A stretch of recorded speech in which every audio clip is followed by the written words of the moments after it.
Here we go. Time to lock in for story. Especially because we're in the weird, creepy sanatorium. That's right. We're in the creepy white sanatorium, chat. Also, I am completely and utterly stealing this bit from D the Sphinx. I already told her I was stealing it, and she was like, yes, do it. So, here we go. Benedict extends his hand as a friendly gesture. Zayne barely returns the handshake before quickly withdrawing. Wait, you two know each other? Why didn't anyone tell me? Dr. Zayne and I met at Mount Eternal. However, it was a brief encounter. I remember. I didn't expect us to meet again here. When Benedict is introduced, I learn that he was once a distinguished doctor. He served as a mentor for a group of new recruits during the Battle of Mount Eternal. However, he withdrew from the position at the halfway point for personal reasons. We're not officially open to the public yet, but this sanatorium has already become the preferred choice for many patients. As the director, I'm truly grateful that everyone has embraced the philosophy of the Fountain of Ate. Also, catch up for everybody. This is the sanatorium led or run by the creepy group that believes that humans will eventually evolve into a greater life form, which is basically a wanderer. The monsters that run around trying to murder everybody. And yeah, they do human experimentation. They're so cool. Also, I think the volume's still a little low. I don't know. It's just my earbuds. Okay. Through the glass walls lining both sides of the corridor, the sanatorium's new patients can be seen. They're undergoing a physical examination. Each patient is accompanied by their assigned medical staff member. The checkups proceed quickly with virtually no waiting time. The fuck you mean no waiting time for a checkup? Every time I go into my doctor, it's at least 30 minutes before she even walks into the room.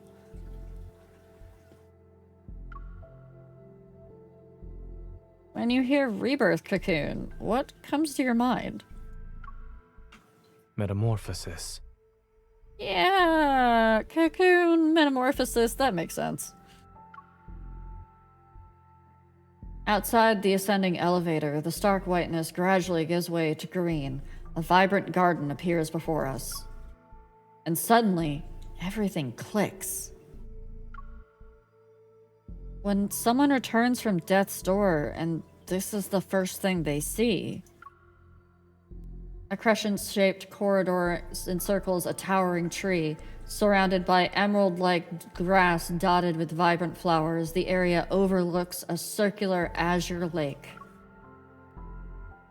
They feel like they'd be given a second chance at life. To be frank, we need Dr. Zayne's help to improve our experiment's success rate. He speaks as if he's discussing statistics rather than matters of life and death. If there's still room for improvement, shouldn't you inform your patients about this so-called success rate? They're aware. They're aware and they still want to go through with it. Neat.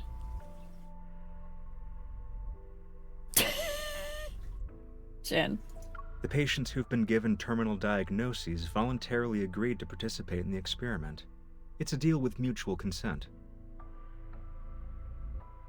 Besides, who would choose to wait for death's certainty when given the chance to roll the dice of fate?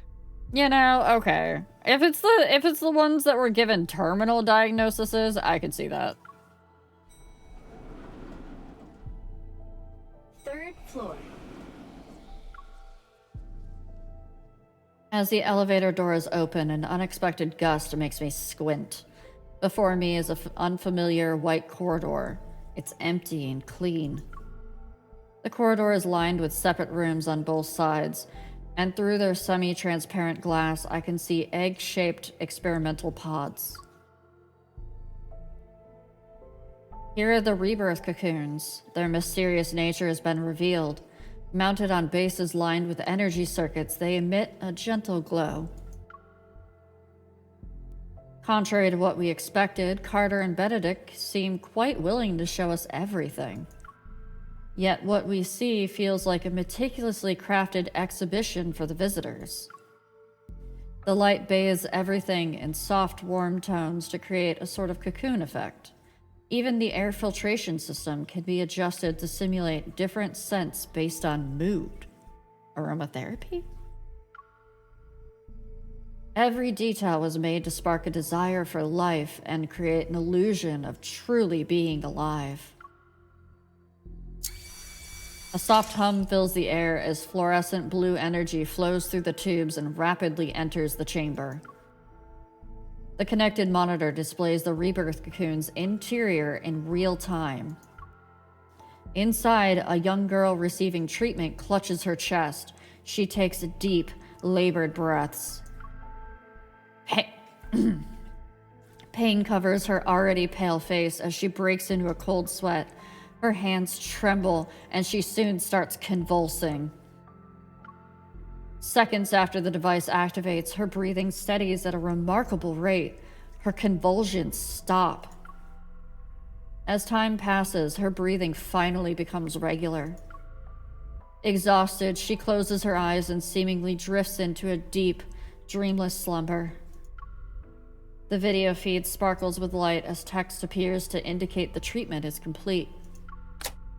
Benedict presses a button on the wall, and the treatment's room's smart glass returns to its opaque, milky white state. Dr. Zayne, these should interest you the most. I mean, it seemed to give her relief, so I don't know if I can really be against that, you know? The fact that the little girl because I know that whole thing, and honestly, anybody that's ever been through any amount of pain or deals with any sort of chronic condition knows how fucking exhausted you are once the pain stops and you finally feel that relief. You just drop off into sleep. Like, it's almost instant. You just sleep. Because your body has been like, fuck you, I'm not gonna sleep. I'm gonna keep you awake and exhausted the entire time. The treatment consists of 7 sessions. Patients show significant improvement in health indicators after each one.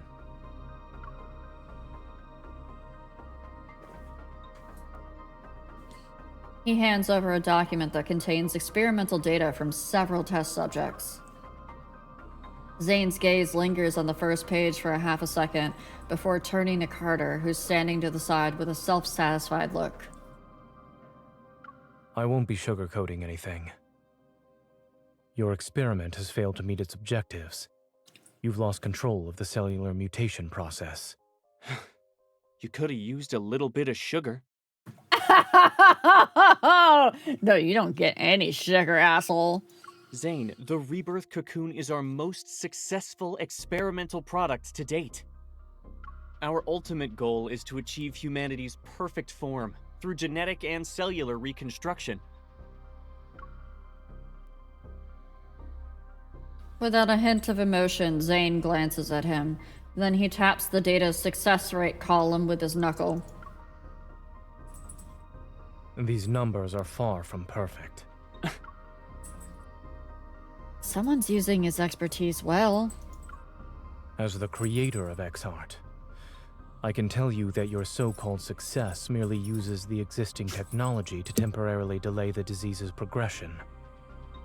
And if it fails, there's a likely chance that the patients will transform. Then they'll begin to turn into wanderers. Every treatment carries risks. If we only relied on your safe methods, then... Zayne closes the files and hands them back to Benedict. His expression remains calm throughout the exchange. So chat, give me 2 seconds. I'm gonna fix the position of my microphone.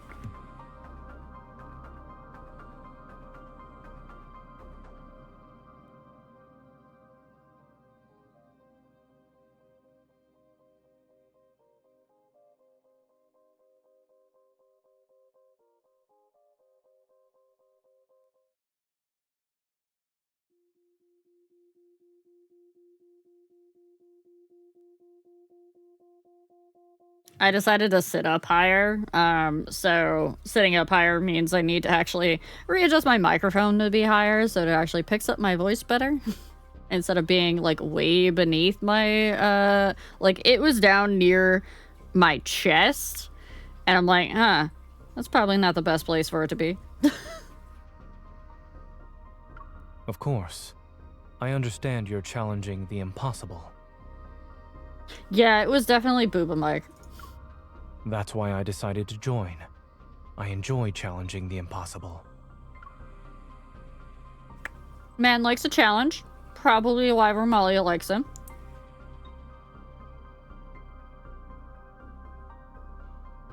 As they continue to their thoughtful verbal sparring, my gaze is drawn to the curved floor-to-ceiling window beside us. Outside, patients in white hospital gowns walk across the verdant lawn. They create an unexpected, peaceful scene. At that moment, my heart detects a strange energy. It pulls me forward. This feeling... It's just like before when I was at the ruins of the Gaia Research Center. I gently nudge Zayne. He understands and takes a step to converse with Benedict and Carter. Then he successfully leads them away. After making sure no one's around, I slip into the descending elevator. You're not allowed in there, miss. I see. You can't go there either. Miss? Visitors are restricted to the public areas on the first and second floors. We aim to respect our patients' privacy. Uh-huh. I turn to meet the receptionist's polite yet wary gaze and nod. Alright then, I'll head back. It was that way, right? I point to a spot in the distance. Confused, the receptionist turns to look and I prepare to make my escape. But I'm yanked by the hem of my top. The faint energy I've sensed disappears.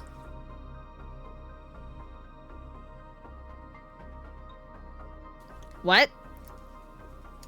Who just yanked on our shirt?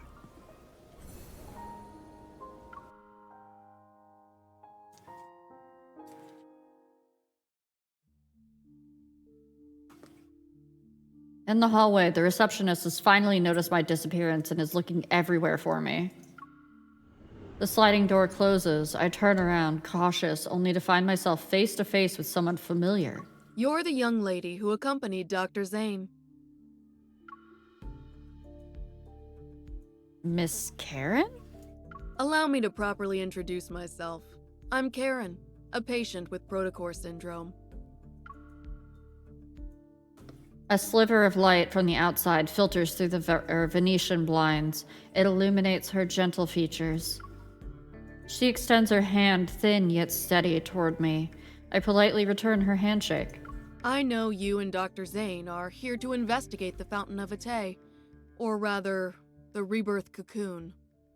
However, the press conference for it is coming up, and you're not the only ones keeping an eye on things. You said exactly what I was thinking. Are you also undercover so you can gather information? MC? MC, I know that Dee the Sphinx just yelled at you so often last night for being dumb as fuck. Why would you say that you are undercover so you can gather information? Hi, Dragon. Welcome back. No. Oh. She nods, but after a moment passes, she shakes her head. Sort of. My original reason for coming here was simple. I wanted to live. Isn't it strange? After all, I was a war correspondent who once risked everything on the battlefield. Yet, after returning to civilian life, I'm afraid of death. I even believed in far-fetched promises. Well, when it comes to matters of life and death, I have no right to judge, let alone interfere with others' choices. Yeah, that's because you literally can't die, MC. Oh my god, the way I was screaming. Okay, pause, sidebar.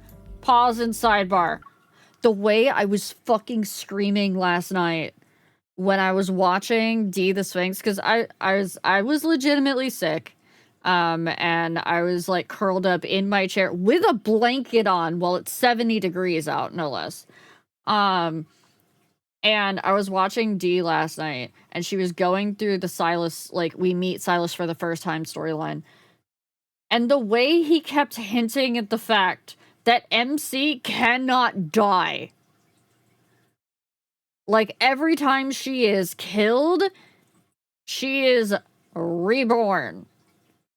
And I didn't catch that on my first playthrough because I didn't know that lore at that time. So every time I was seeing it be him saying, oh yeah, you know, maybe this time you'll actually die, I was like, motherfucker!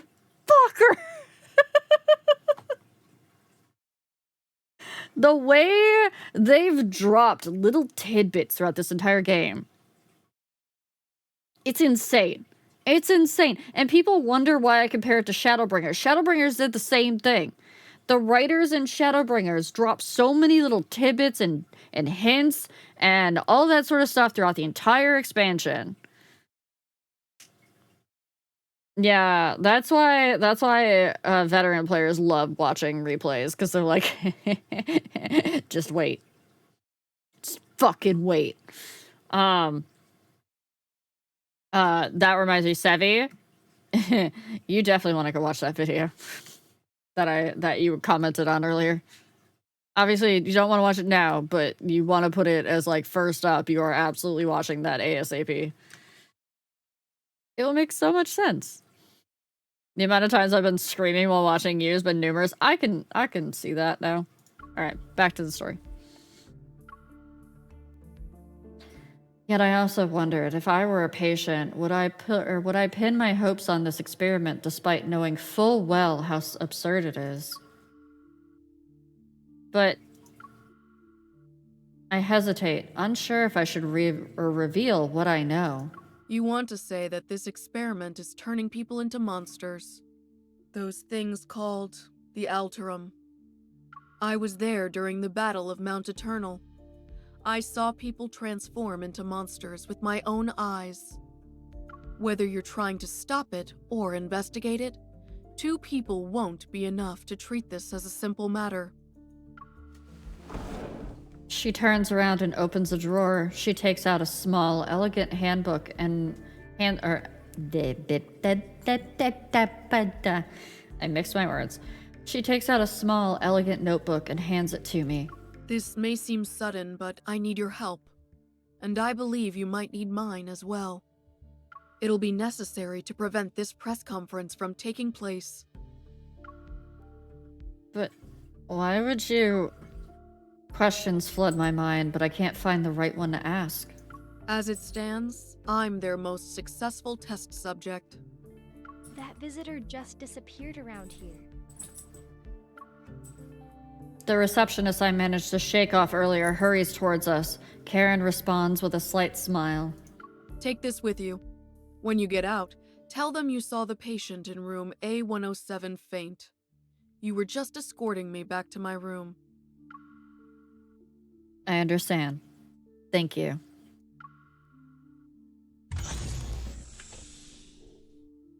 Miss, how did you end up here? Is there anything I can help you with?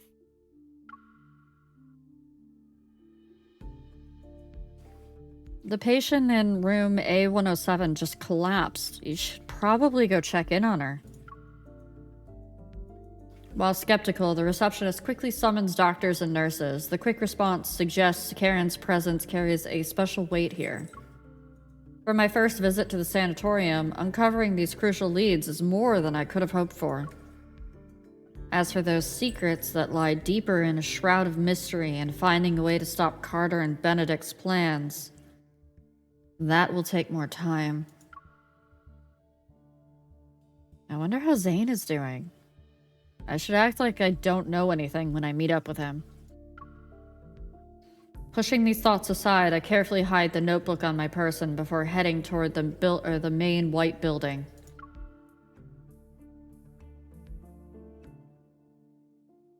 As the tour is about to end, Carter is once again urgently called away by his assistant. As the creator of Exhart, seeing your technology destroyed because of a momentary lapse in judgment. Do you feel regret or disbelief? I had imagined both reactions, yet I see neither on your face. You must have been away from the operating room for too long, Mr. Benedict.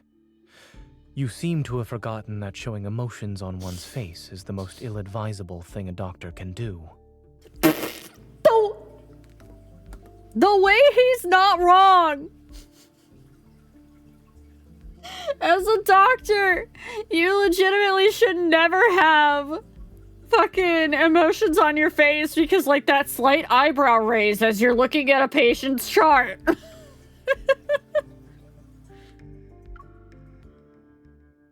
Benedict smiles and chooses to ignore the sarcasm. I'll be honest. I don't trust you, Dr. Zayne. But no one else has your outstanding qualifications and experience. Thangren, enjoy your chrysanthemum tai chi. It's precisely why I want to bring you on board, even when I know you don't agree with our philosophy. Since you're being candid, Mr. Benedict, I'll also discard the pleasantries. As I've said, I want to challenge the impossible. We each have something to gain, no? This collaboration could work. Is challenging the impossible your only reason? Will you really let others handle your life's work? Don't you want to find out who created those Alterum? I thought it was you guys. You certainly enjoy speculating about others' feelings. I just can't help but wonder. If your bold experiment back then was completed, would the results have been different? In any case, Miss Hunter will tell you about her impressions of the tour after she's done with her disappearing act. Fucker saw us take off! The clamor from downstairs seeps through the window and causes subtle vibrations in the air. Calm as always, Zayne meets his gaze. I look forward to our cooperation in the future. Alright, I don't like Benedict. I don't like Benedict. I mean, besides his name, you know, just Benedict. I don't like him because he's definitely a creepy fuck.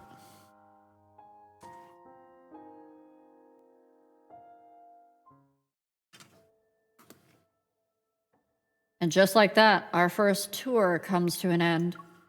After leaving the sanatorium, life with Zayne seems to have returned to normal. Barely finding a moment's rest, he rushes between Asko Hospital and the sanatorium. For the time being, Ever seems preoccupied with their grand vision for the Fountain of Ate. The leads related to the Aether Core have also gone cold. Meanwhile, Protocore syndrome cases are multiplying at an incredible rate. Asko Hospital's emergency room is constantly overwhelmed. Medical teams worldwide continue to test new treatments, but the results remain disappointingly ineffective. It's as if a deity somewhere in the cosmos and uncertain about the world's fate keeps listlessly rolling the dice again and again. Emergency room.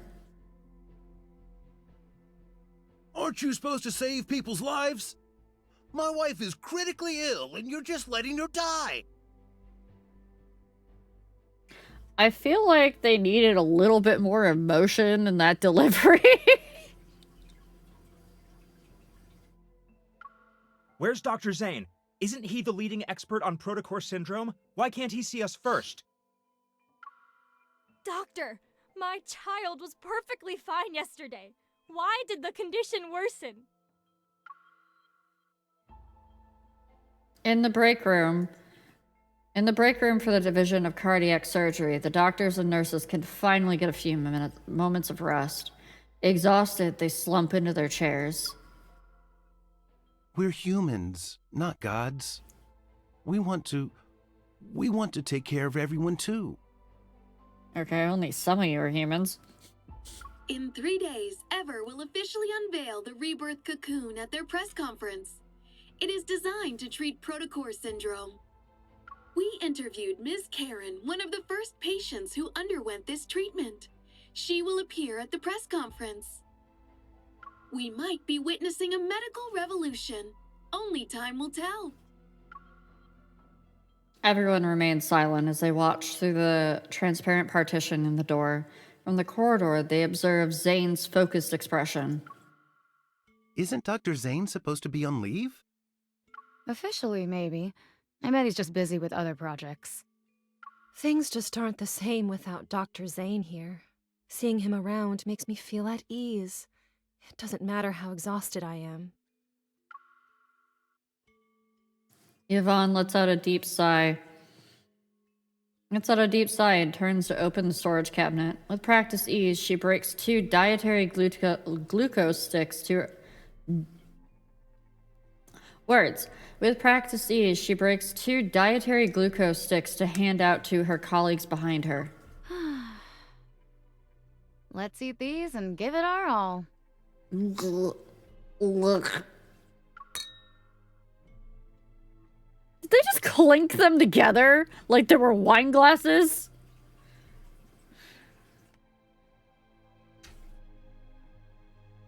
Doctor, if I get sick, will I turn into a monster? No. Really?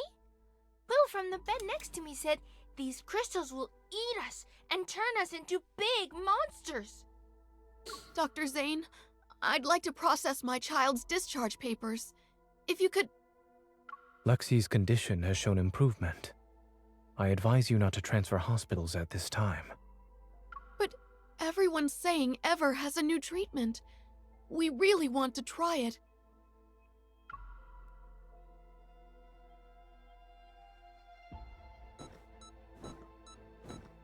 "2:20 a.m. The pulmonary artery aneurysm has ruptured. There is insufficient blood volume for circulation. Dr. Zayne, we can pronounce the time of death.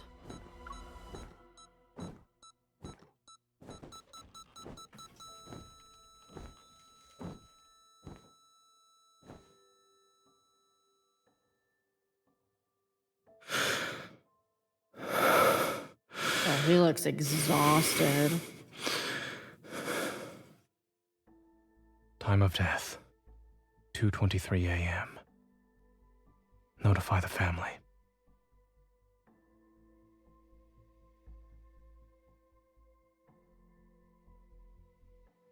Using the wall to support himself, a teenager in a warm green hoodie staggers along. He stops to catch his breath after each step. Every organ feels twisted and turned inside out. His nerves scream from the agony and the pain. They threaten to rob him of his strength to stand. His vision blurs as he collapses against the wall. His arms shake uncontrollably as he tries to brace himself. Something races beneath his skin. I'm not a monster. I don't want to become a monster. The violent urge surges through him once again as he stares at his hands. They're covered in sharp crystals. He's fighting against the impulse to plunge them into his own heart. Yet he can't bring himself to do it. Cold snowflakes fall onto his body that's reached a fever pitch. A man's steady footsteps approach.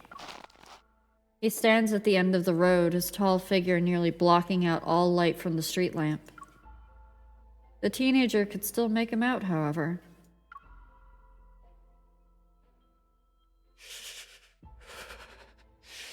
You're the killer, or the doctor. We meet again. This isn't a coincidence. I'm here specifically because of you. Is that so? Am I turning into a monster. He forces his eyes to close for a moment. Even his vision is starting to blur. The man clad in black slowly approaches him. The teen feels an unexpected sense of peace. I knew you'd save me.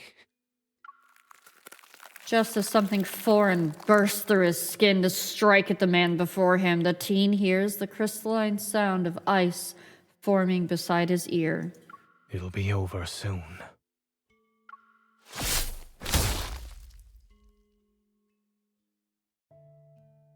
Oh, that kid's The dead. patient in room A103 is experiencing memory loss, continual emotional detachment, and exhibiting behavioral patterns that differ from usual.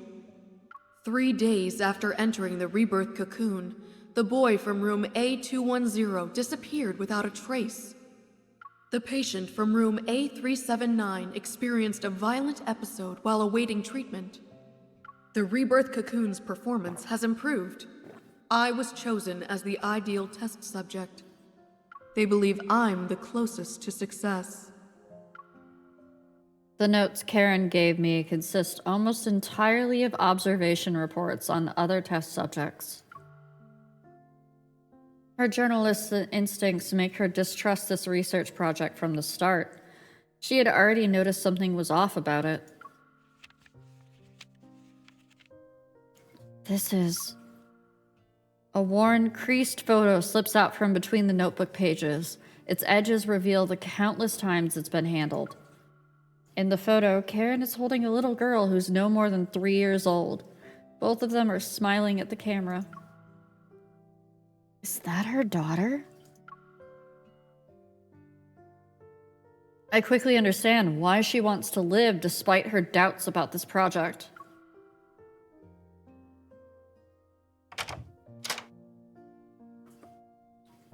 When did you get back?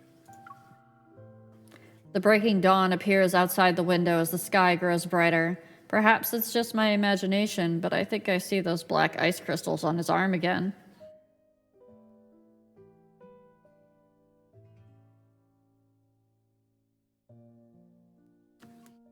That hurt me, Comfy. That hurt me. But when I move closer to check, it seems I'm imagining things. Zayne watches me without saying a word. I realize that I only came over last night to help feed Shiji, but I got so caught up in analyzing the clues that I accidentally fell asleep on the couch. Sorry, I went a little overboard when I made myself at home. A moment passes and a faint smile tugs at the corner of his lips. Is there a passcode in this house that you don't know? I clear my throat and hand him the notebook. I try to prevent us from getting sidetracked. In any case, I believe Karen is our best lead right now. Recently, Ever has made a public announcement about their best test subject who will make an appearance at the press conference. Unlike those big spenders and socialites, Karen has a positive, approachable image. She also has a good reputation in the eyes of the general public. They're trying to use her to build public support and convince most people to believe in their cause. By giving me these notes, she probably hopes I'll help her put a stop to the press conference, or even an end to the project altogether. So I thought... For a while, I've been talking to myself, and then he hugs me from behind. Zayne? Yes, I'm listening. His embrace is gentle, as if the slightest touch might shatter something fragile. Did something happen? It's cold. To think someone who's like snow could feel chilly. I pause before turning around to embrace him.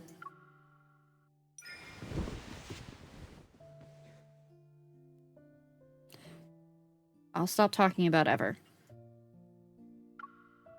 But but if you're really tired, please make sure that you rest properly. Will you do that? For me?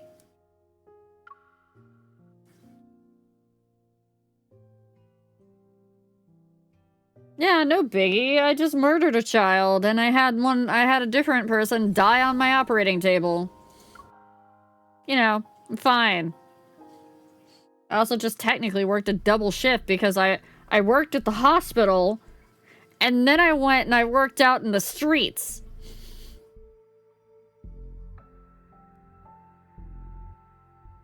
There are less than 36 hours remaining until the press conference for the Fountain of Atay.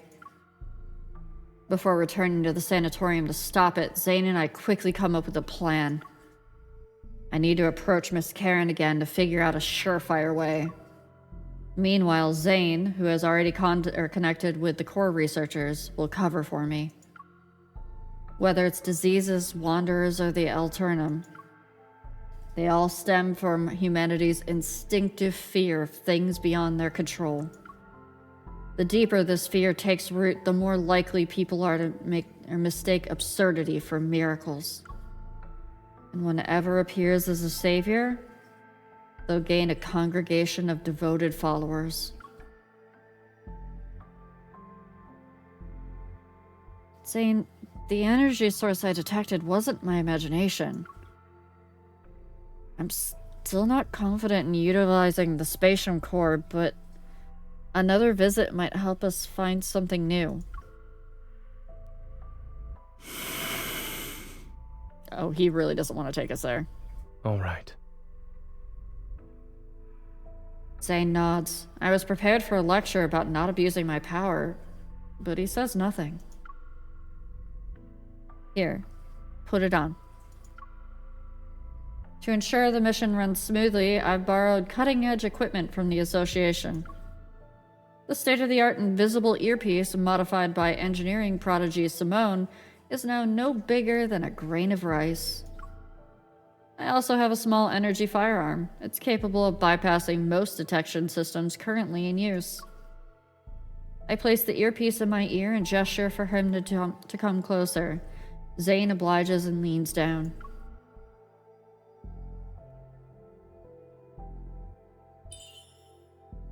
One cough to turn the mic on, 2 coughs to turn it off, and tap to adjust the volume. Thank you. I'm not sure why you're being so polite, but as soon as the comms channel opens, deafening audio feedback blasts into my eardrums. I clutch at my ears in pain. I stagger back, and just before Shiji's mischievous attempt to trip me succeeds, Zayne catches me by the waist. I can't help but laugh. This is the first time in days that I've seen a genuine joy in Zayne's expression. You...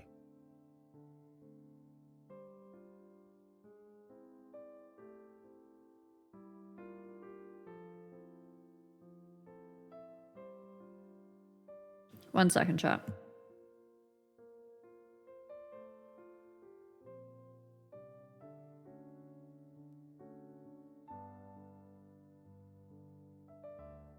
And a frog caught in my throat.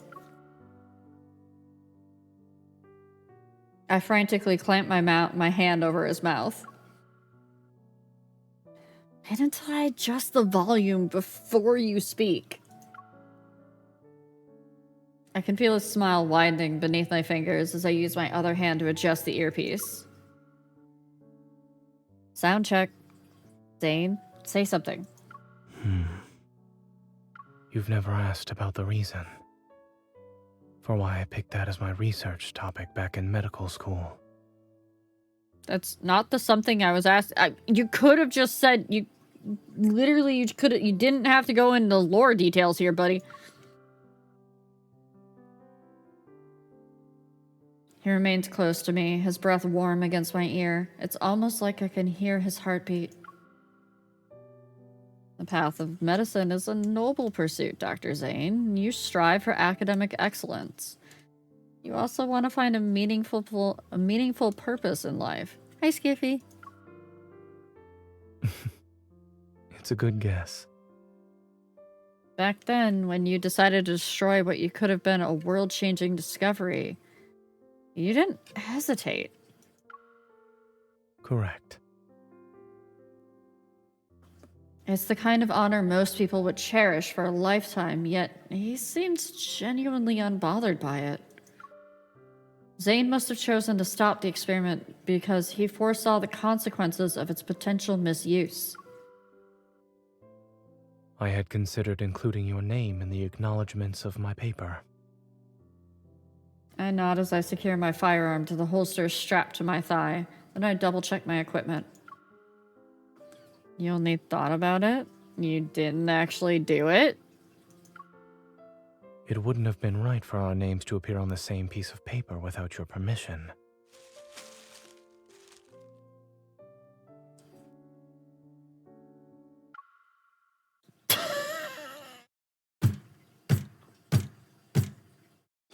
What other piece of paper do your names appear on, chat?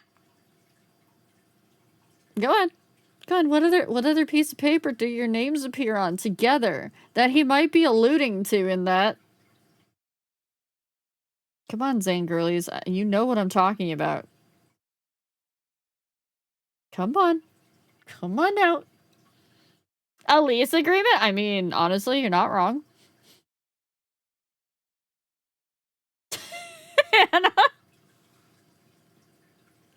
I don't know. Maybe something that starts with an M. Also, we're about to hit ad soon, so once we do, I will pause for realsies. A birth certificate! I mean, also, yeah, that too. But I feel like MC would have known about that one 9 months before. Alright, we're in ads. We're in ads, chat. Alright, take your stretchies. Get a drink if you need to. I'm still futzing with my microphone. A motorboating license, you know? I wouldn't have thought of that, Church, honestly.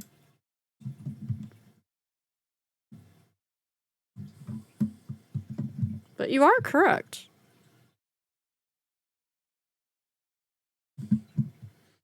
Technically less than 8 months before. Okay, also correct. You guys are just calling me out on my incorrect assumptions today. I see this. I see how you all operate.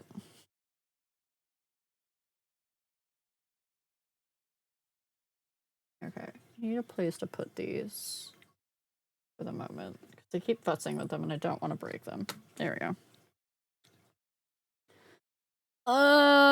Chat, I think next weekend, like this coming weekend, I think I have to go get the nails, taken off. Because they're getting to a point where they're getting, like, long enough that they're catching on things. And there's definitely a gap between my nail bed and, like, the start of the nail. So it might be time to go get them removed. Unfortunately, due to the fact that, and I think I said this the other day, that sometimes salons use things that are not exactly legal and that can actually, you know, eat through your nails if the wrong products are used to remove it, I have to go back to the same salon I got it done at. Not looking forward to that. But then after that, I don't ever have to deal with them again. So I can go to a different salon if I ever want to get my nails done again. I might talk to my friend and see if she can get me started on doing my own so I don't have to pay a buttload of money. I was crazy. I was lazy and did not do that.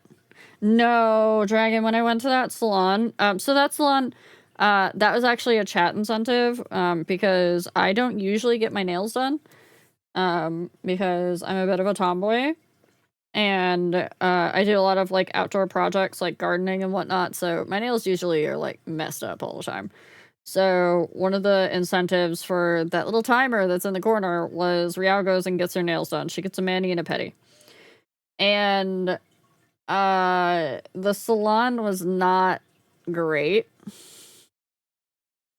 They rushed me through the entire process, even when I told them that I was a newbie and I didn't know, like, what I needed done or anything like that.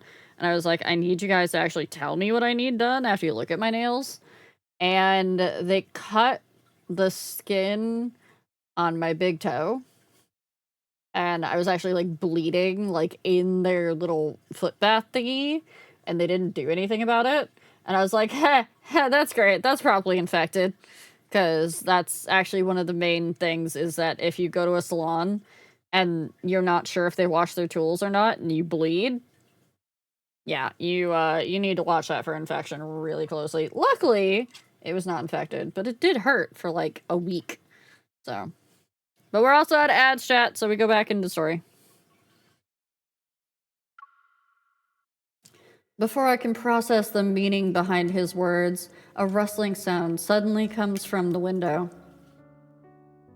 A piece of bean-shaped ruby chocolate falls. Clattering, it rolls to my feet. I look up to see that the last pack of chocolate snacks from the cabinet has been taken down and torn open on the floor.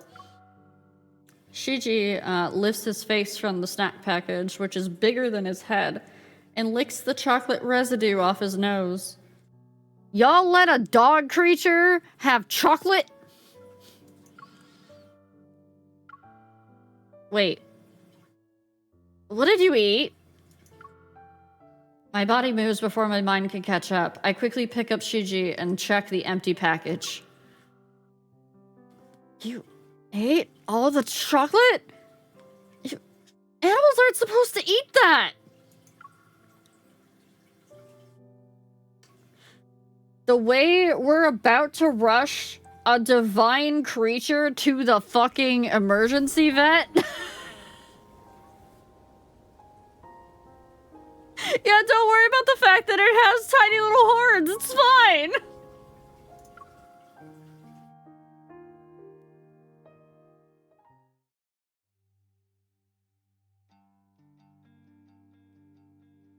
As noon approaches, the car enters the sanatorium parking lot. Since Zayne holds an internal role here, he's been granted limited clearance to the facility. I plan to slip in while he keeps the receptionist distracted. Safety first. No, it's safety third. You too.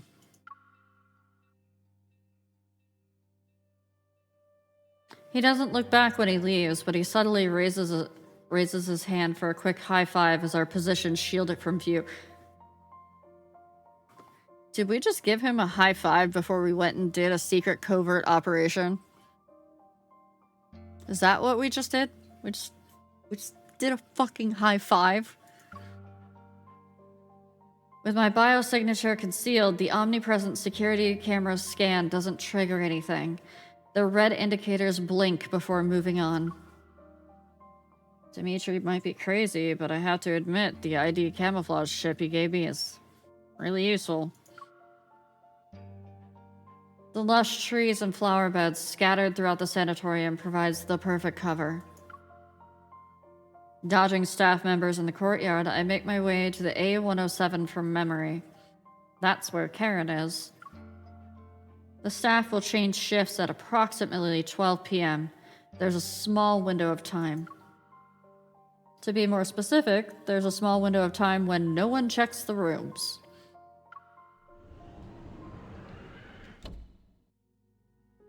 My shoes scrape against the smooth wall as I wait for the staff to leave. Once they're gone, I slip in through the window.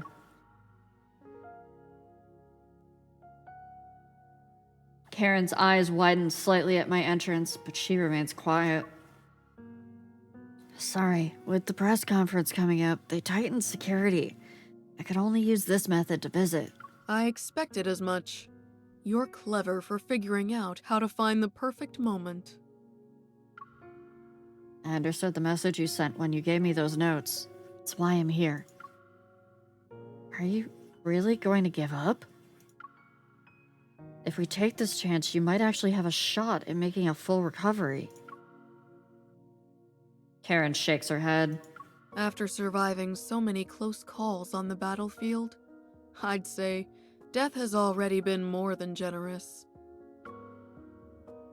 She reveals a peaceful smile and looks at the sunlight streaming through the window. When I first entered the cocoon, I dreamed. And in that dream, I had made a full recovery. I got to watch my daughter grow up. I was there for every important moment of her life. At her wedding, I hugged her while crying. But the face reflected in her eyes was unmistakably that of a horrifying monster. Her gaze dims. Outside the window, a butterfly drawn to the artificial flowers in the vase crashes against the glass again and again. When I came to my senses, I realized I wasn't hugging her. My hands were around her throat. I only wanted to hug her. So why did I make her cry?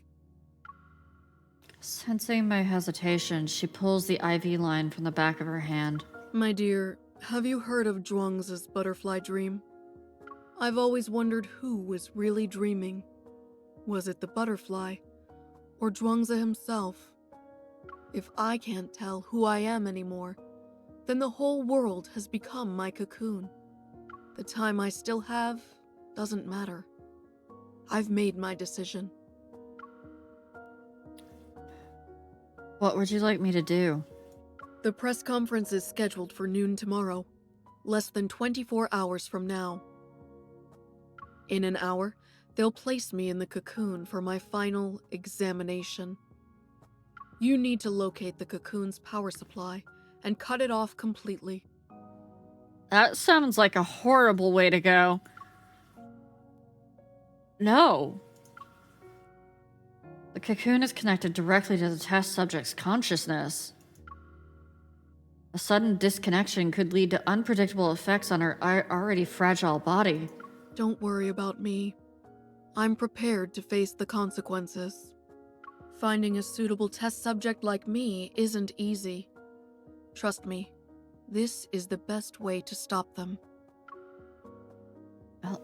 I'll find a way to get you out of there. Even if you could carry me, my body wouldn't survive a strenuous escape. I know she's right. Once the guard's shift ends, they'll quickly discover their most important patient has disappeared. Every exit in the sanatorium will be sealed off by then. If this is to be my final battleground, then you must help me. Please.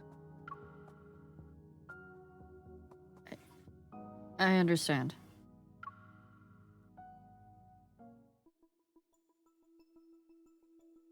After leaving room A107, I move quickly without any hesitation and stay out of sight. Did you hear? Patient A379 Murdestructoid 1000. Just now.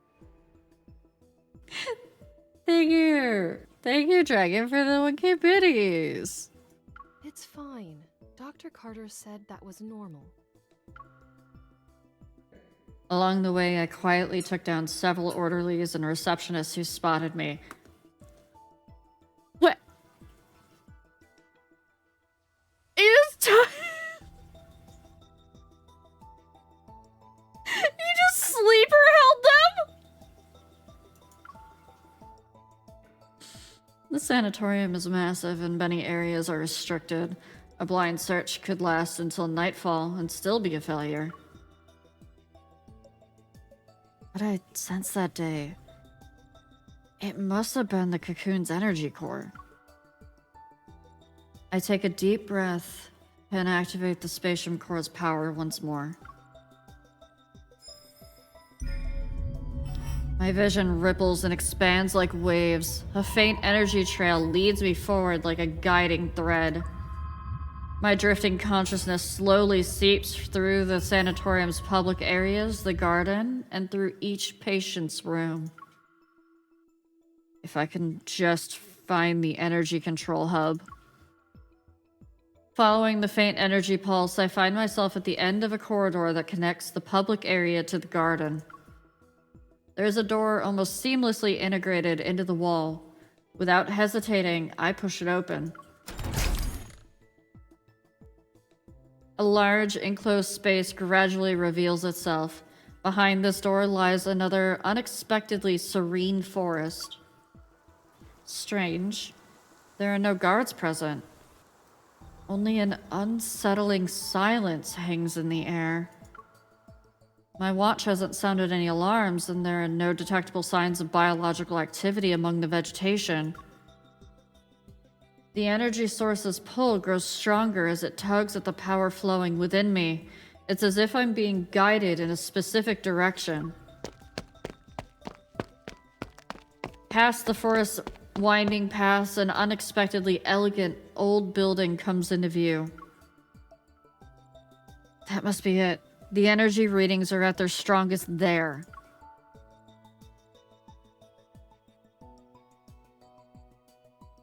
So we found an old building in a forest inside of the sanatorium. Okay.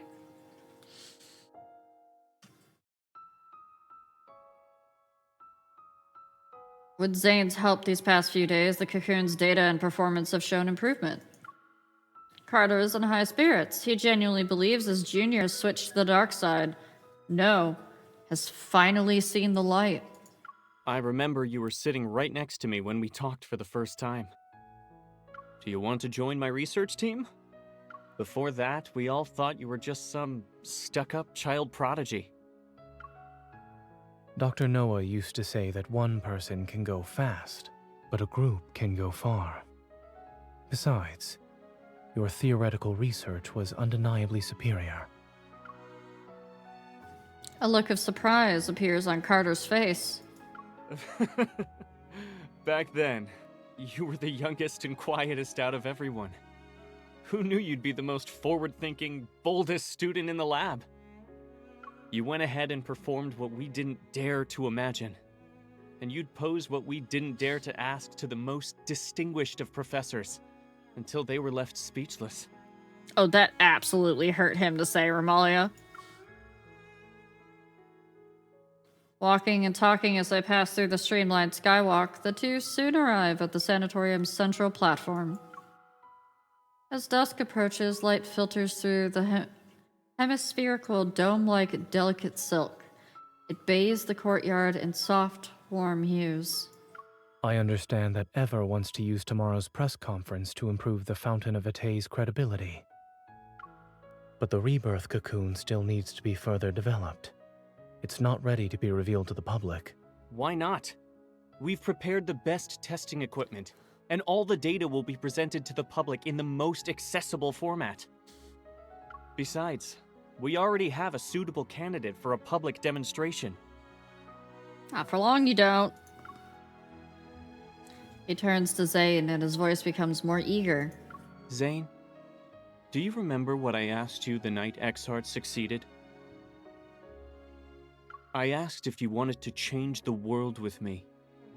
Oh, that's always a supervillain's first thing.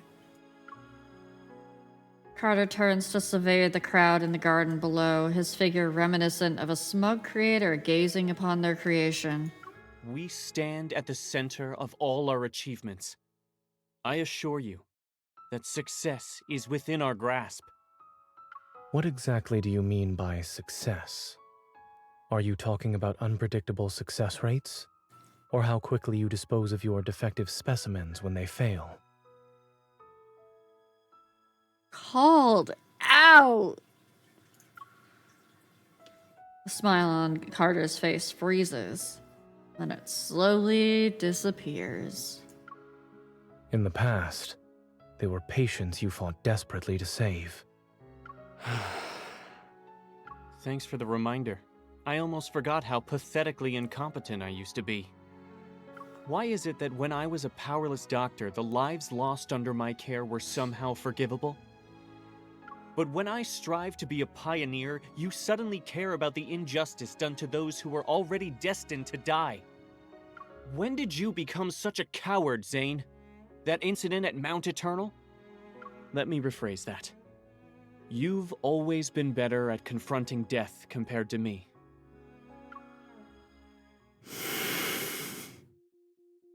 Oh, he pissed. An uncontrollable impulse surges within him. Fortunately, a voice comes through his earpiece and pulls him back to reality. He almost killed this man. Zayne, I found the location with the strongest energy signatures. Just in case, if you can get clearance from either Carter or Benedict. Zayne composes himself, discreetly tapping at the area near his ear as acknowledgement. He looks at Carter. Pressing a finger against his chest, Carter's icy stare lands on Zayne. His mocking tone from earlier vanishes. The heart beating in my chest belongs to someone else. I can't live an insignificant life. He had a heart transplant? Zayne, I understand the meaning of death far better than you do. If these sacrifices are necessary, then so be it. We're about to solve humanity's greatest dilemma, and you're still too young. Ugh! His limbs are forcefully frozen to the wall. The surveillance cameras freeze just as they turn, and their red indicators go dark. You? Zayne, you dare to freeze me? The statute of limitations hasn't expired yet for your academic plagiarism. Carter's briefly freed hand is sealed in ice once again, and its frantic struggling is frozen as an awkward, rigid pose. You can't be serious. You're bringing this up now? The end justifies the means. Let me go! It was a joke. But I need you to stay still for a while, Carter. Are you planning to destroy the cocoon or cut off its power supply? The sanatorium has 6 independent operating systems. Pulling the plug won't be possible. If this place allows someone with malicious intent like me to freely come and go, then that just shows how confident all of you are. What are you actually trying to do? Carter glares at him. His junior pauses thoughtfully before calmly shaking his head. I won't tell you this time, Carter. I have a more trustworthy colleague to work with now. You didn't come here alone this time. What's that girl up to? This is murder! You're taking away these patients' only chance at survival! Zayne, you ungrateful traitor! You might be smart, but you're weak and short-sighted! Security! Another layer of ice appears to seal his mouth shut. Finally. You said this place was perfect for heart-to-heart conversations, since no one would disturb us. I'm afraid you'll have to stay frozen for a while. Carter, you're not doing this to save lives, nor are you doing it to save humanity. Everything you've done is to merely fill the emptiness and soothe the fear you have when confronting death. Zayne takes out a palm-sized access card from Carter's pocket. Zayne's gaze doesn't meet his. It lands on Carter's heart instead. I doubt the heart's donor wants it beating in the chest of an executioner.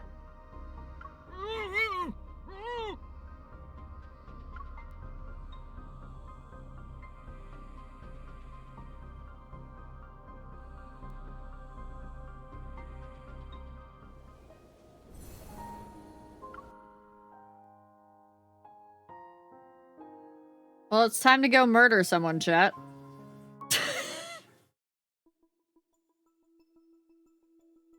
A holographic display takes up half of my... Hold up. Hold up. I've seen TikToks with this background in them. I think I knew what's about to happen here. And it's kind of hot if it's the one I'm thinking about.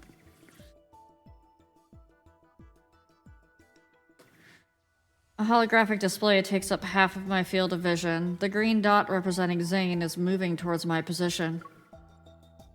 Not expecting much, I take a deep breath and place my hand on the door. To my surprise, it opens with a gentle push. Light streams through the glass dome and lands on the floor. It reveals an elegantly decorated reception hall. The space is completely empty. Only the sound of footsteps echoes to break the silence. Zayne, I've sent you the coordinates. That's where the energy core is. Don't worry. I'm just... As soon as my hand touches the railing for the staircase going up, the scene before me flickers and vanishes. The comms channel is dead. I pull my hand away and take a half a step back. I turn as colors fade. Like running water, they flow out. From the ceiling, walls, and floor, they all melt into an endless expanse of pure white. It's like a white tomb. I'm honored you decided to visit. This fucker! I hear a slightly amused voice behind me. I whirl around to find Benedict standing in the middle of the reception hall. I'm not sure when he appeared. While I'm startled, I need to look composed. Right now. You've done a good job at preparing for the press conference, Mr. Benedict. It's going well without you. He touches the wall and the white space suddenly dissipates. It returns to its original form, a reception hall. Miss Hunter, you should have been the most successful test subject. It's a shame you weren't one of ours. After all, every experiment here exists for one purpose, to create beings just like you. Say what now? You want to create a whole bunch of little bombs? Because that's what we are. We're a little bomb. A gunshot explodes in the empty reception hall. I'm tired of hearing you people talk about the same thing. Let's skip the formalities and get the fighting. Just as the bullet approaches him, crystal shards suddenly burst from his arm to pulverize the projectile. Hi, Bunny Lexi. Welcome in. Oh, right. I forgot to mention something. I'm one of the Cocoon's successful specimens. I don't like him.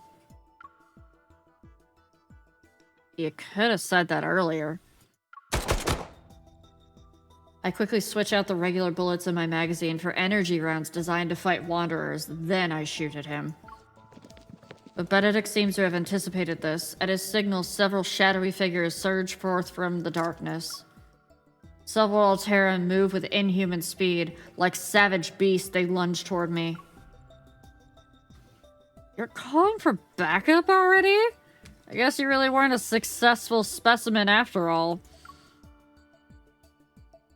Quickly stepping to the side and spinning, I dodged in the nick of time. The Alteran crash into one another.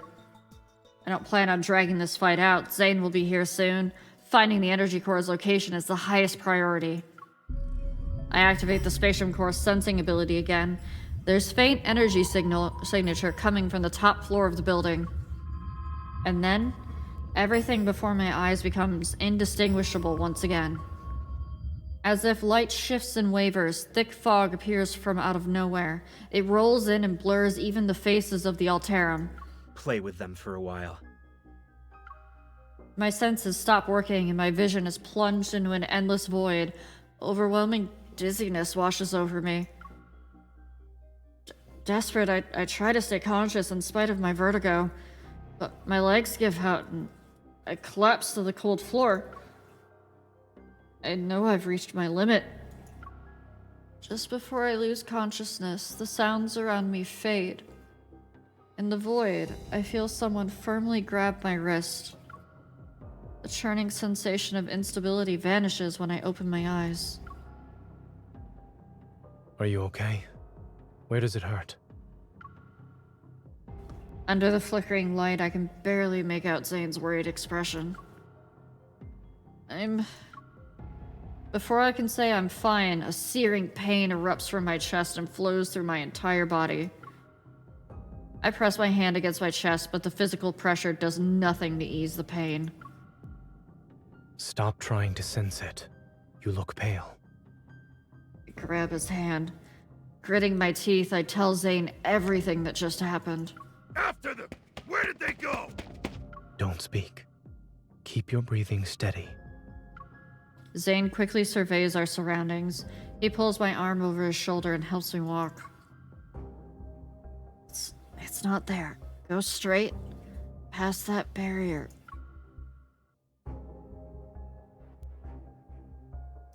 We pass through the wall. The Alterum are right behind us, but it seems they were fooled by the elusive hologram. Thankfully, the space hasn't been warped.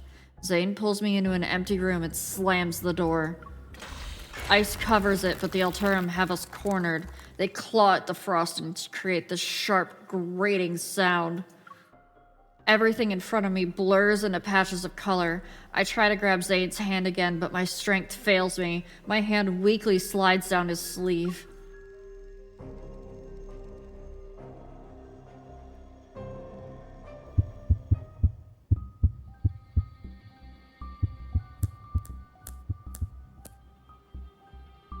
Zayne? Why am I tied up? It's done.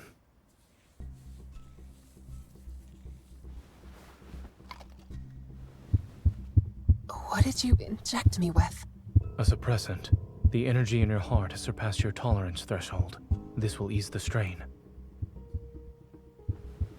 Better now? That doesn't explain why I'm tied up. Zayne. The suppressant won't last long. We need to leave now. Fluctuations. It's metaflex.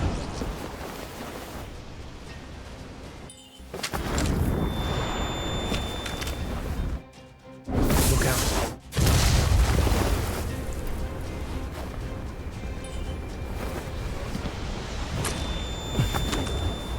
Fire.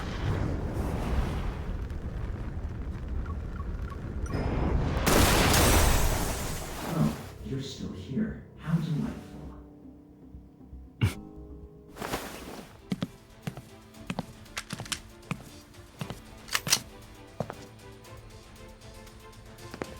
Of course we would survive. If you take another step, I can't guarantee you'll get out of this alive.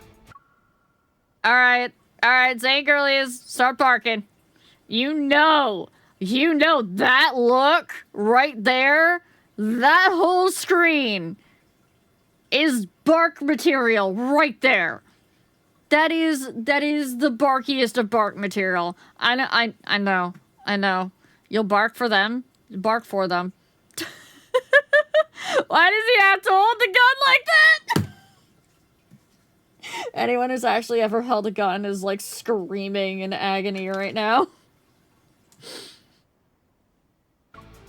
Dr. Zayne, a hunter firearm can't kill a human, but a wanderer can.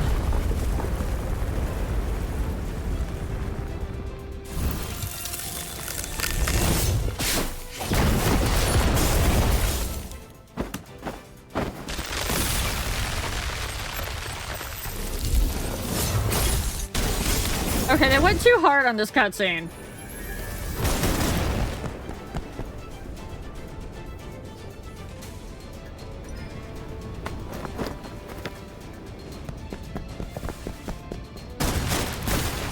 What the fuck is this cutscene?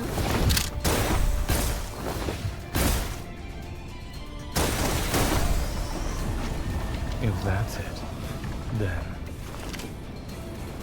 He underestimated us. Watch your heart. 30% of your evil should do.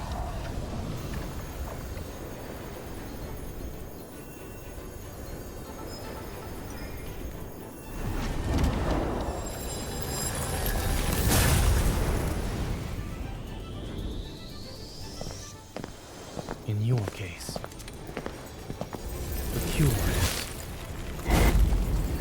extreme measures.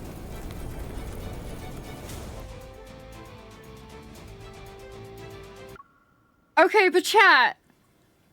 The music is giving me Final Fantasy vibes. The music is giving me Final Fantasy battle vibes.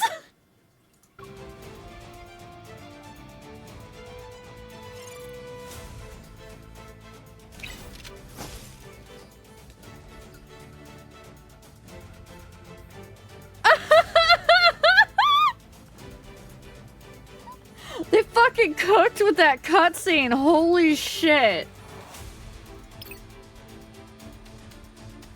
That was like the most battle cutscene. The badass most battle cutscene I have seen out of them so far. Which makes me wonder what else they might have in store in the future.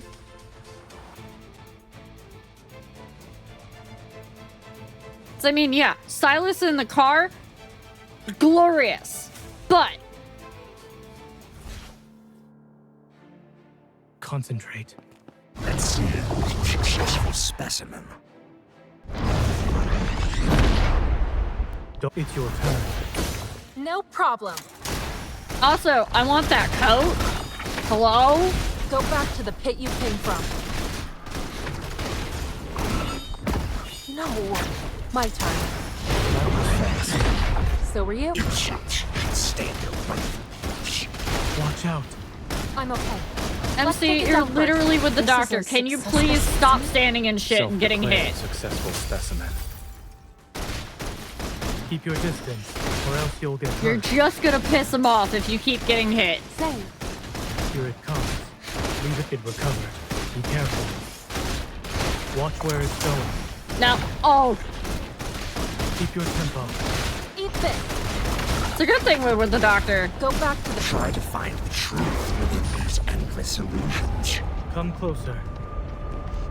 It's your turn. No problem. Now you can't escape. Victory is within. I'll send it on a journey. Its final journey.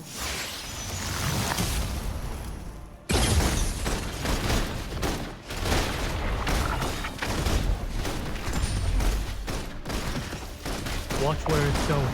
Oh my god. It's your turn. No problem. Stand in the middle of all the attacks you expect to hear her to keep them alive. Here it comes. Leave it to me. Stand and fire, DPS higher. Perfect. That's how it goes, right? Eat this. Bring it on. That was fast. So were you? It is falling apart. With our combined strength, it is weak. Now's our chance. We finished it in one attempt. And it wasn't messy. Gods, I want that coat. It flows so nicely.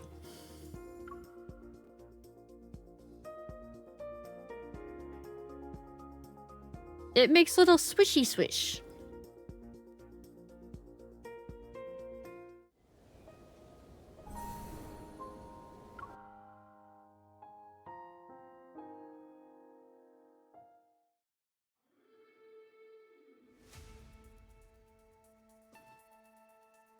After using up almost all of my ammunition, the Wanderer finally crashes to the ground, but this isn't the end.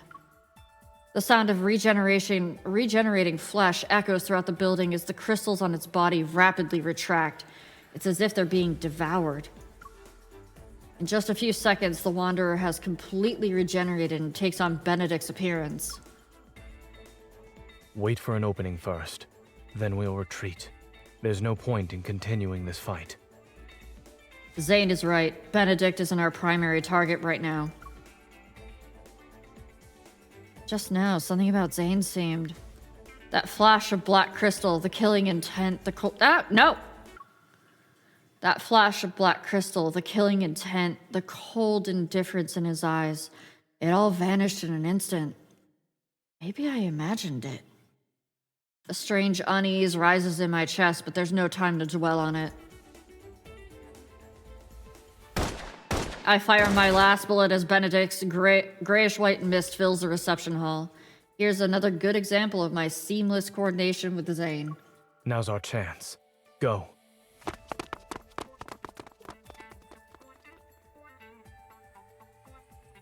With the Alterum at our heels, I lead Zayne toward the strongest energy signature I remember sensing in this building. Have you noticed how the Alterum are getting stronger? They're practically like living weapons. Could it be that after their consciousnesses are eroded, these failed test subjects are turned into tools that can be commanded? After taking down another Alterum that tried to attack us, I run toward a corner. The strongest energy signature was right behind a door. Huh? Where's the door? Watch out. As Frost immobilizes the guard who tried to ambush us, Zayne stands back to back with me. Both of us are on high alert. Part of the layout has changed again. If this place is a projection, then changing the layout would be the quickest way to hide the energy core's location. This is so annoying. I have to find the energy signatures again. Remember to not let your energy overload your heart. I don't have any more stabilizing injections. Speaking of which, where'd you get the one you gave me? Knowing how a certain Miss Hunter tends to overuse her evil, I came prepared. And you restrained me earlier. It was because you were too strong. Oh.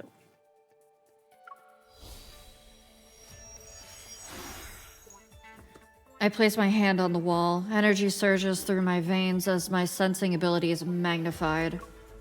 The location becomes clearer. I'm certain the energy core is being held on the top floor.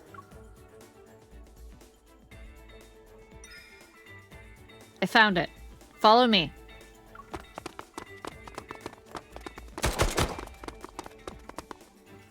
The last Alterum is knocked down to the area below. Only me and Zayne are on the top floor. At the end of the cold, white corridor stands a single door. It's as if our only option is to move forward. This is it. Zayne and I exchange a quick glance before swiping Carter's ID against the scanner. Welcome to the Energy Core Control Room, Dr. Carter.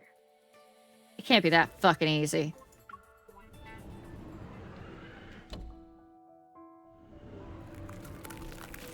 Once the door to the control room closes, a layer of ice covers it.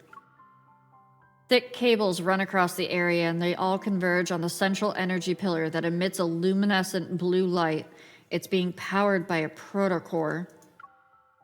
In all of its glory, this is Ever's crown jewel in the industry of protocore technology. If the energy pillar is destroyed, all ongoing experiments will cease. In other words, Karen, who is currently undergoing an examination, will remain trapped in her cocoon. It could potentially cause irreversible damage to her body. Right? Are you worried she might regret her decision? Maybe.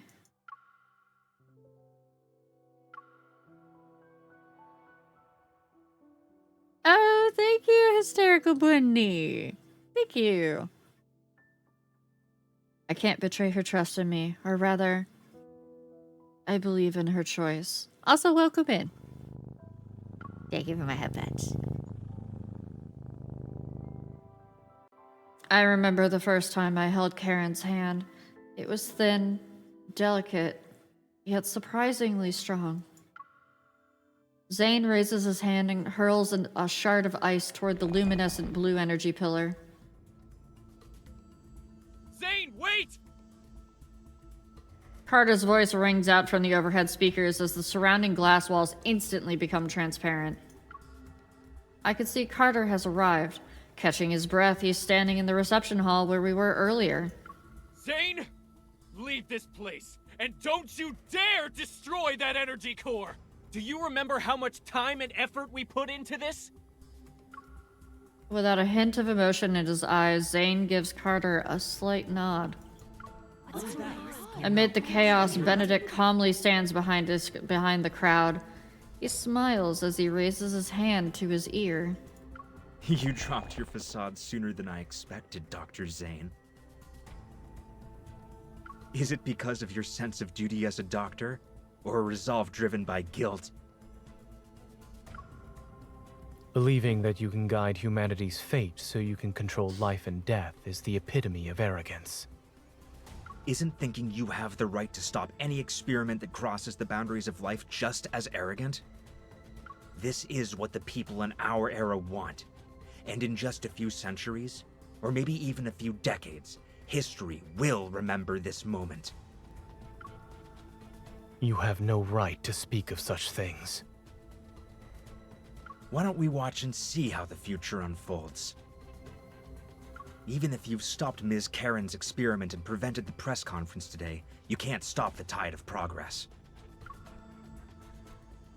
It's more or less the same rhetoric.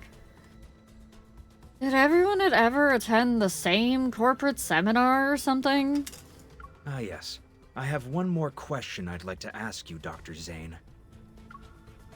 The static in the comms channel suddenly falls silent and cuts off Carter's angry shouts. All I can hear is Benedict's steady voice tinged with amusement alongside his breaths. Back then, why did you choose to destroy something that could have shaken or even changed the world? He asked the exact same question that I did. A sense of unease stirs as I glance at Zayne, who's maintaining his usual composure. It couldn't be controlled. Any action beyond our control leads to unpredictable consequences.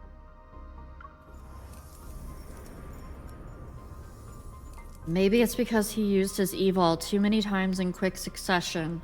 Delicate ice crystals are steadily creeping up Zayne's forearm. Uncontrollable. I see. Your rationality is an absolute, the very thing that drives you to eliminate any possibility of losing control.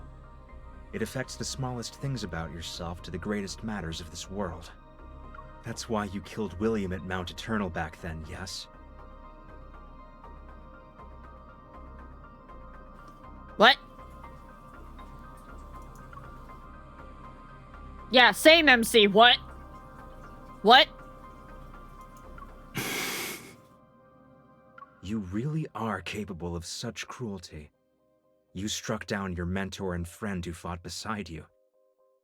Even I would have hesitated. Cut to the chase. A long time passes before Zayne's voice breaks the silence. Although his tone remains calm, his ragged breathing gives him away. You're here to atone for your mistake. That much is certain. But you also wish to uncover what you think is the truth.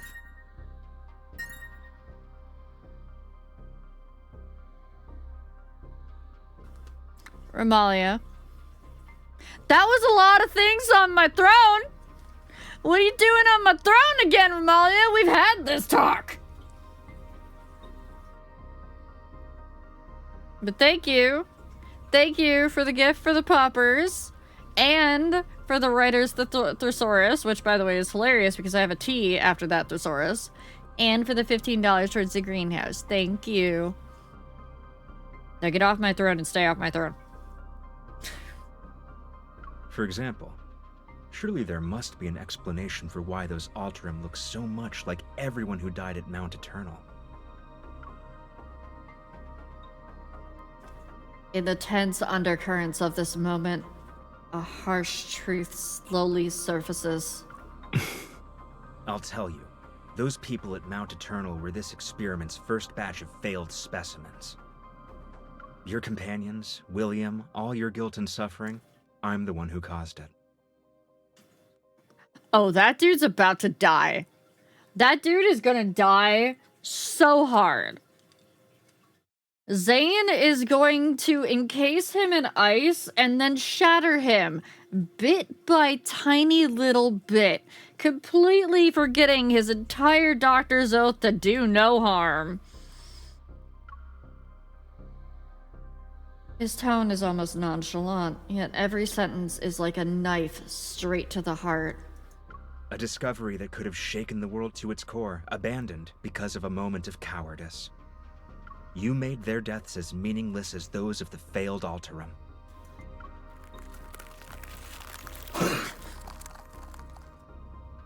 A wave of frost surges throughout the room. A bone-chilling cold creeps up from the floor. The windows, walls, and floor are sealed under thick layers of ice. They form intricate crystalline patterns.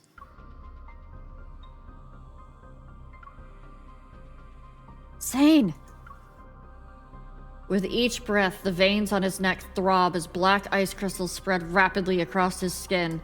It's like they're trying to devour every last bit of his life force. This isn't the Zayne I know. This is the merciless Grim Reaper who emerged from the depths of hell itself.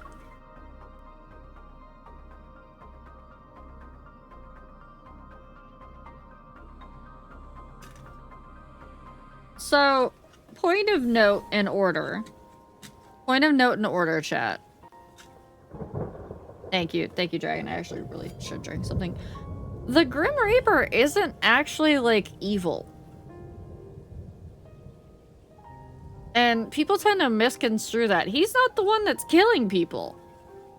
He's the one that's taking the soul after they're already dead.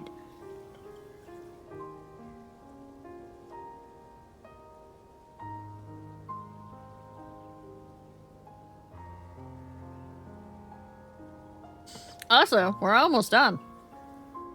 Because these usually only have like 10 to 12 in them.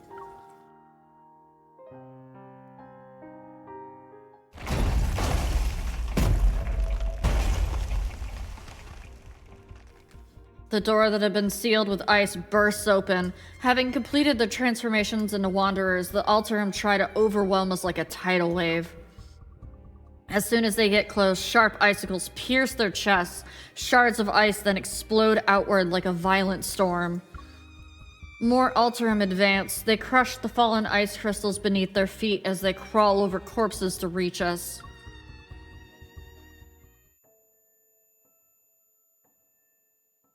All of the Alterum open and close their mouths in unison. They stutter and produce these unsettling sounds.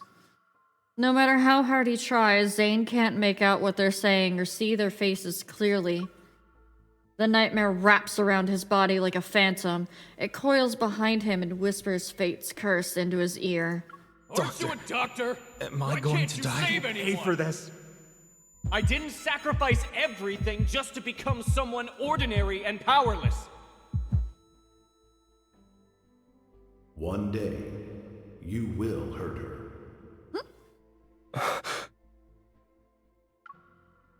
He clutches his chest and feels as if the icy wind stabbed it. He stares at the corner of the tent, fluttering in the snowy gale with a distant, otherworldly gaze. William, who had just finished the surgery, pauses in surprise. Then he smiles and holds out his hand toward him. Nightmare? If you can't sleep, then we can go for a walk. Everything that had just happened, it seems to have been a dream. He stares at his fingers, the blood, the girl's shocked expression. It was all just a dream. It was just a dream. It's unfortunate we couldn't save the patient today. Don't be too hard on yourself. Back when I was doing research, failure meant you could always try again. But as a doctor, lives will only give you one chance. You know, I had these exact same feelings during my first mission as a military doctor. The polar night hadn't disappeared. The dark blue sky appears almost to be within reach. The desolate land, covered in a blanket of snow, is always magnificent. It took me a long time to realize that what we have to face isn't just the loss of a life and death itself. The way they look at you in their final moments, it's always the same. Time and time again. You'll have to see their fear and desperation when they're about to die.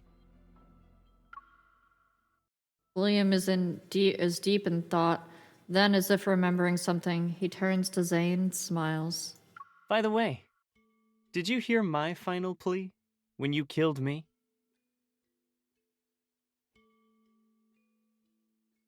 Excuse me?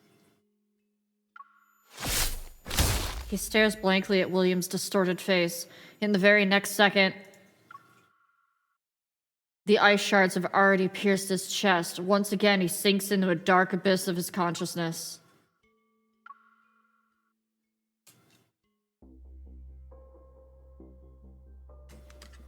There are more of them. They're actually using the Alterum as weapons.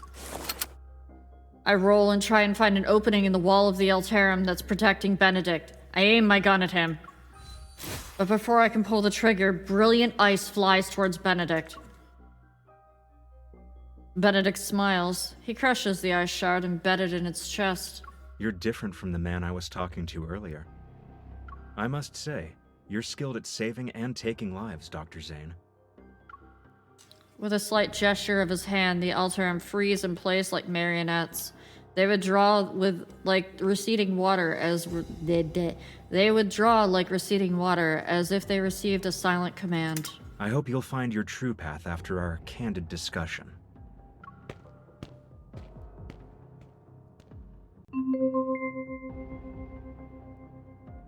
Soon enough, only the two of us remain in the vast, cold control room.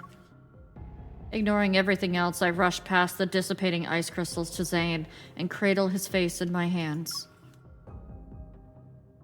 Zayne, Zayne, look at me. Listen to me.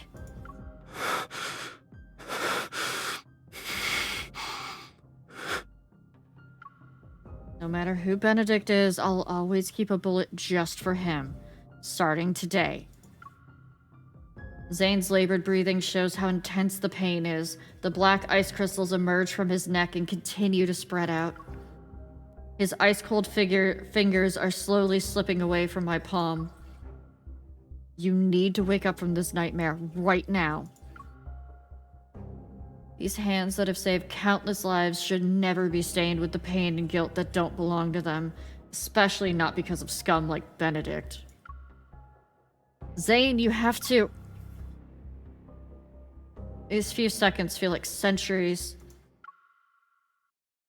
And then he finally raises his head to look at me. He slowly tenses and I see myself reflected in his icy gaze.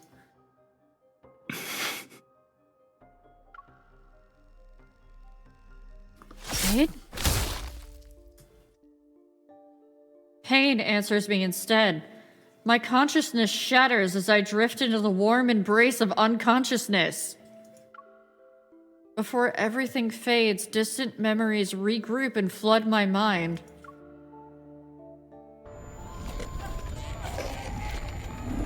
The ground is littered with the remains of wanderers. They're slowly dissipating. Meanwhile, searing pain burns in my chest. Struggling to push myself up, I see my bloodstained hands are small and thin. Did this happen when I was little? I look up. There's a young man with a familiar face, but his expression is frighteningly cold and foreign. While I'm dazed, his face merges with Zayne's present-day appearance. They, from my memories and reality, approach me step by step. Your existence is a mistake.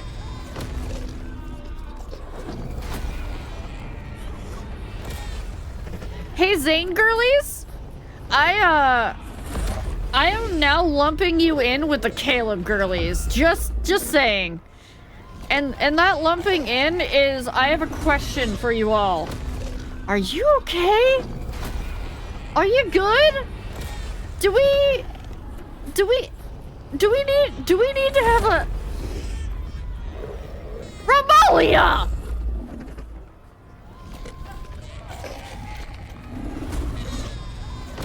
Sevi, get her. You must be eliminated.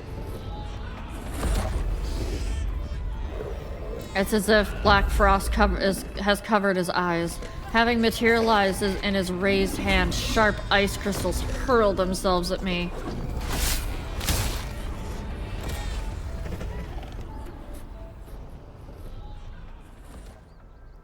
The next day, the pristine sanatorium stands tall, immaculate, and serene. It's been restored to the point where yesterday's attack might have never happened at all. Wherever and whenever you need us, we will provide you with healthcare services of the highest quality. In the courtyard, a gentle breeze caresses the grass, kissed by early morning light. A cocoon hangs on a delicate, swaying flower stem. The faint sounds of struggle can be heard from within. Light reveals the outline of tightly folded wings behind its translucent walls.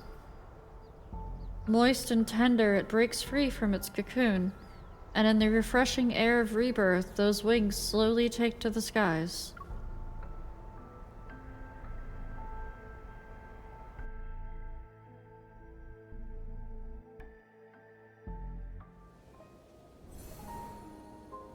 Okay, I was about to say, they're not gonna leave it on that, right? Cool.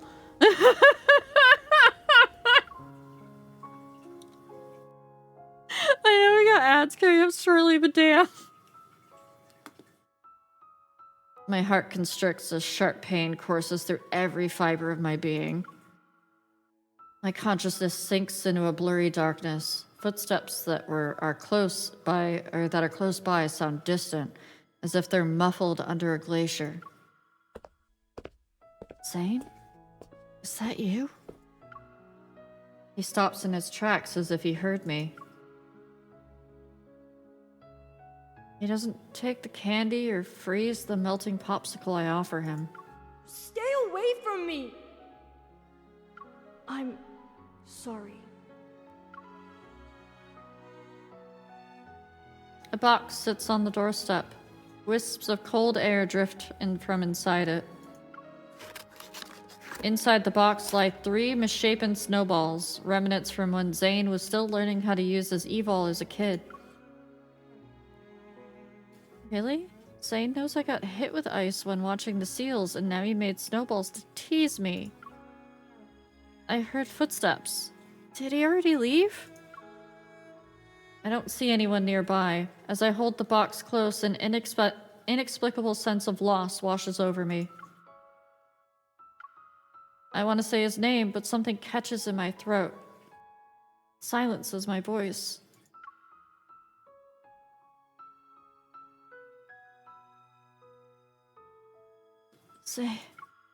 Zayne. I managed to finally call out his name, yet when I open my eyes, I find myself staring at a dimly lit ceiling. We're in ads! We're in ads, chat. That's fine. We need to be in ads right now because this is going to be bad. This is going to be trauma. Isn't it? You don't have to tell me, but I'm definitely going down the right path. This is just giving trauma. Also, there is something you can tell me, however. When was the last time that Infold updated the main story?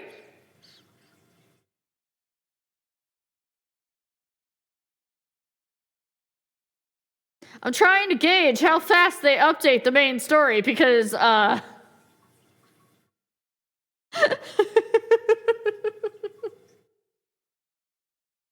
they're gonna leave us on a giant fucking cliffhanger, aren't they? You outed her in voice and everything? Good job, Sevi. Good job. You're not allowed to say mean things about yourself in my chat, Romalia. You should know better.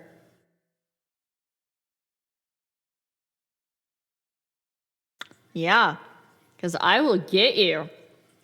I'll do it. I'm not the one with a timer. It doesn't matter. We don't do self-depreciation in my chat.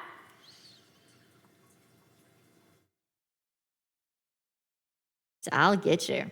And if I don't get you, I know people who will. Death and Rebirth released in May. Okay. May isn't too far. That's okay. I mean, we have to wait 6 months for Final Fantasy updates, so I mean, at least story updates usually. Like big story beats. It's usually about 6 months. So this is fine. Aw, look, Romalia running away. Molly's like, God damn it, I regret giving her those throne items now.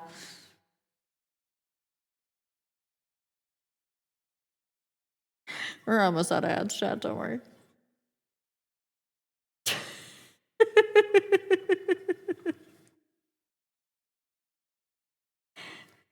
I love that Romalia is just like always being like, yeah, I do people to bully me in chat, and then it's like,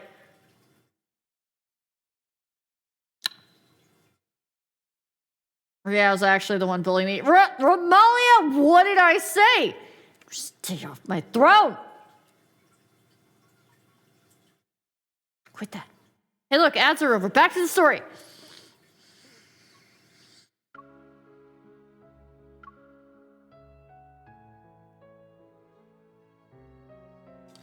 I know, she does like the bullying. They've come out every 6 months. Also, I didn't realize I was in reverb that entire time, so enjoy the reverb voice for that entire ad break. Hi, Nero. As my foggy consciousness slowly clears, I realize I'm laying down in a room at Osco Hospital. Due to Miss Karen's poor health, Ever's press conference for today has been canceled. Oh, Nero, you missed a kick-ass cutscene. Like, I wouldn't have expected this kind of cutscene. It was Final Fantasy XIV levels of cutscene. Like, even the music was up there.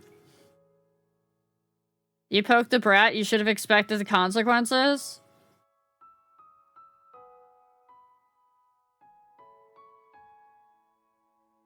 I was expecting her to take them out on someone else. If I'm being honest.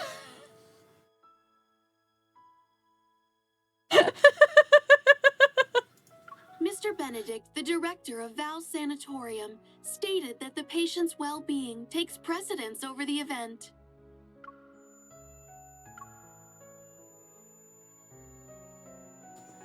A hand waves before me. Its owner's lips move as they say something I can't make out. How many fingers am I holding up? Looking down, I see my wounds have been bandaged and the pain is mostly subsided.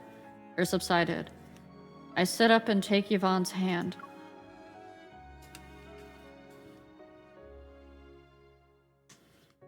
Alright, so roughly every 6 months. So we're looking at probably like December, January for the next update. Got it.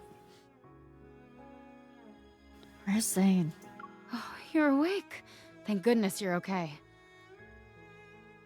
I may not face consequences myself, but I do provide consequences for other people. It seems like the brat tamers aren't doing a really good job if you're not facing consequences.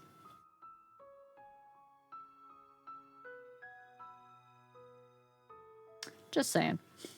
You had cardiac energy overload and some minor injuries when Dr. Zayne brought you in. We asked him what happened, but he wouldn't say anything. You stayed in this room until your vital signs stabilized. As she speaks, Yvonne leans in. Her expression becomes more serious. I heard from Grayson that Dr. Zayne went to the director's office to submit his resignation letter.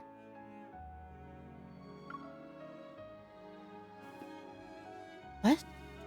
There was a loud commotion in the office. I've never seen the director that angry before. Hey, he's losing his best surgeon. He didn't approve it and gave Dr. Zayne an extended leave. Then he told him to go home and think things through. He wouldn't say another word about it. Dr. Zayne didn't hesitate at all.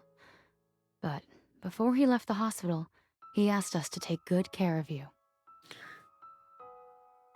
As a note, I kind of hate that trope. Hi, Spartan! Have a good night, buddy. Enjoy your chrysanthemum Thai tea. I kind of hate that kind of trope. Where they're like, the person that I care the most about is hurt because of me, so I'm going to run away. When they still need me to take care of them. I don't like that.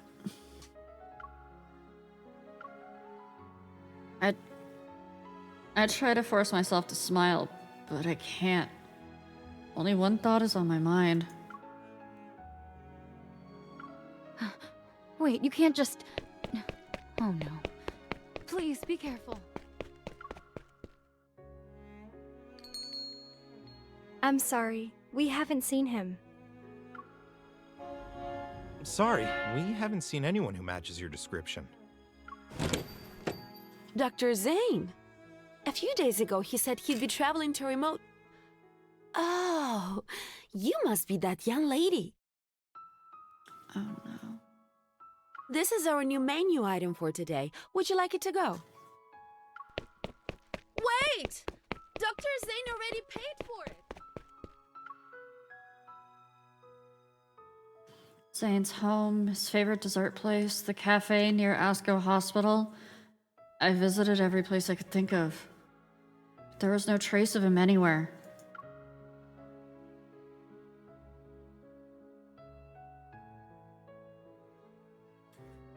Late in the night, I enter the passcode to his house again.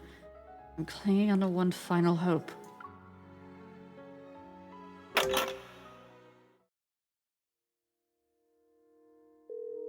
The room is shrouded in darkness. Snowflakes drift in and out through the gaps of the floor-to-ceiling windows. The number you have dialed is currently unavailable. Please try again later. Memories that are no longer dormant slowly flood my mind again. I've seen those black ice crystals and that pained look on his face before. In my childhood memories, Zayne moved away while carrying a heavy, unspoken guilt. This bad habit of disappearing has existed even back then. I hear a faint whimper in the cold. I raise my head and rub my stinging eyes to see Shiji. It's you. As if he understands me, Shiji leaps onto the sofa and gently places his paw on my knee. I feel like I've tried everything, but I still can't find him. I hold Shiji close, my trembling voice barely above a whisper. I didn't realize it cracked until now. Please, can you help me one more time? Take me to him. Time passes, then Shiji obediently jumps down, sniffs the blanket on the sofa that carries Zayne's scent, and runs toward the half-open door. I've been practicing, chat. In the darkest hours of the night, it's snowing again. Large snowflakes dance around the glowing streetlights. They settle on rooftops, streets, passing cars, and the shoulders of pedestrians. After running for a long time, Shiji stops in front of a pitch-black fence. He circles it a few times before signaling me to follow him. Where am I? The streetlight illuminates the faded writing on a sign. This is a public cemetery in Lincoln City. It's also the final resting place for those who have no place to call home. Shiji quickly vanishes in the darkness. I steel myself before running after him.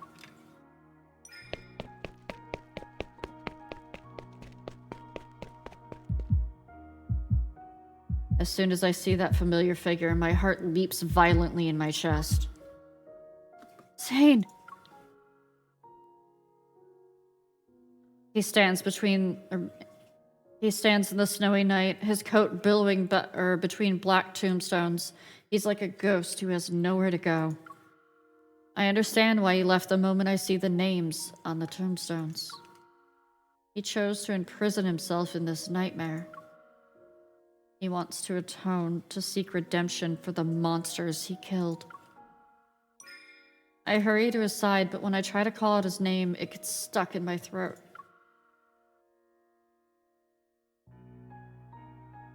Why are you here? Questions overwhelm my mind, but I don't know what to ask first. You chose to disappear without a word. You didn't even give me an explanation.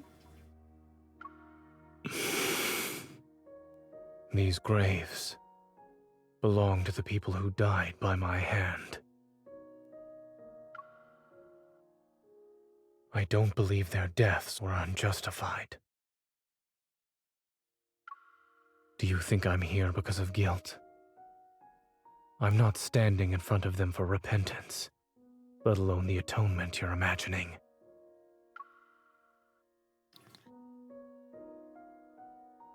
When you almost raised your hand against me, based on your judgment, did that also mean that I was someone who needed to be killed?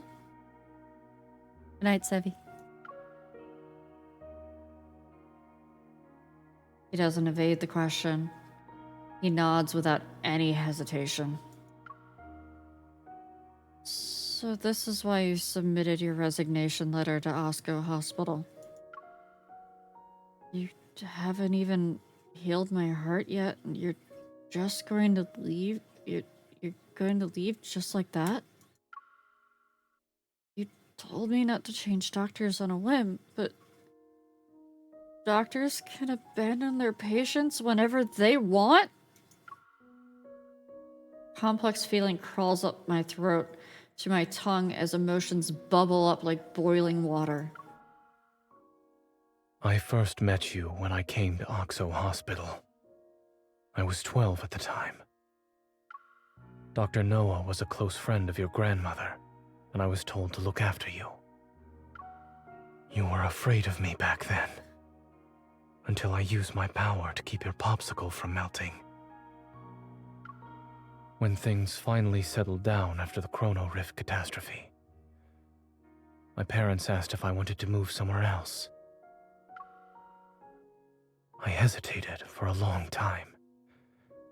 I was worried I wouldn't be able to see you anymore. But then that incident happened, and I actually hurt you. You were unconscious and bleeding heavily. When I realized what happened, I couldn't understand why I did it. He closes his eyes for a moment. When he opens them, his expression is as serene as the calm after a snowstorm. It's like he finally woke up from a year-long nightmare, only to discover that the nightmare has become reality. That was when I realized I could lose control of my power. And not being in control can lead to irreversible consequences. Amara, this is actually a really tragic emotional moment. Not a sexy moment.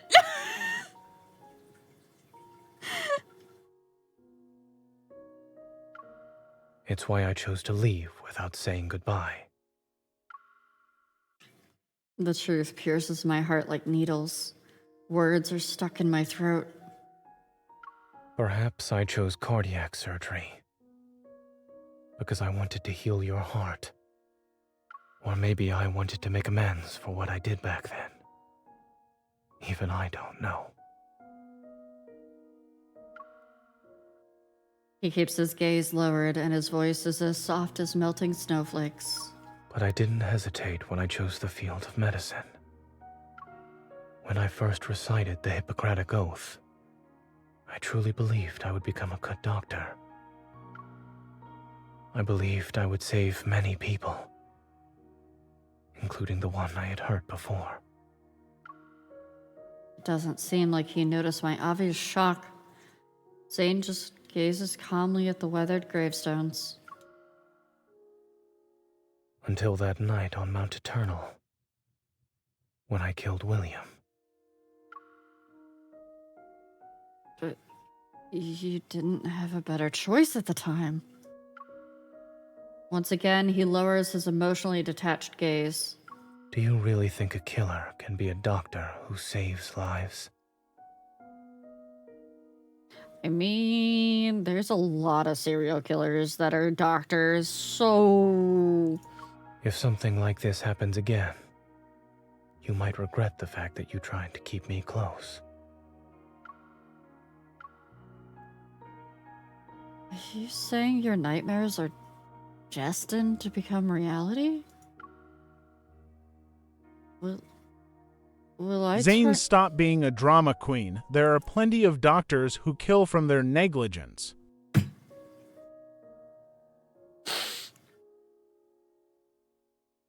Yeah, no, not wrong.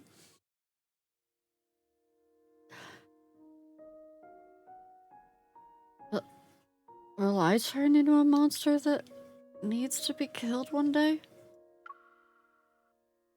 I didn't expect him to answer, yet he shakes his head. I don't know. So, are you avoiding me now because of logical reasoning? What about your feelings? If we're going by pure logic, then now is the time.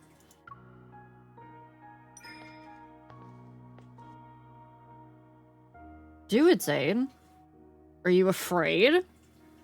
Or is this something you don't want to do? Looking at his calm, aloof expression, I find myself beyond the point of rationality. Whatever you do today, I won't have any regrets. But I would. Snowflakes land on my eyelashes. They turn his figure into prismatic fragments that are like ripples in the darkness. I'm certain that if I were to truly hurt you one day, it would be the greatest regret of my life. The snowflakes fall as if they're floating through the cosmos. They land on us and the gravestones. We stand in silence. Neither of us exchanges a single word.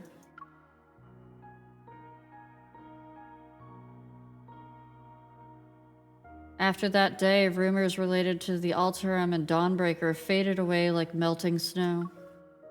These pure white specks were but fleeting visitors. The city awakens in daylight, and once again, it's immersed in its bizarre flood of information. The Spatium Core's energy remains concentrated in my chest. It's like a seed that's merged with my flesh. It faintly echoes with my heartbeat. I know these Aether Cores connect my past to my future. They're linked to the secrets hidden in deep space. Yet I wonder what fate awaits the Alterum Zayne and me. Ever won't give up the Fountain of Vitae they've carefully cultivated. They'll continue to weave their dreams of immortality. But they were right about one thing. The cycle of life and death is an inescapable truth. The constraints of matter break down, and the shackles of time and space gradually dissolve. Countless civilizations rise and fall among the stars. Because of the laws that guide entropy and dissipation, Earth's magnificent radiance will eventually fade. Humanity's long, undisturbed period of exile will also come to an end. I wouldn't understand that until much, much later. The Creator had planted foreshadowings in an era predating life itself.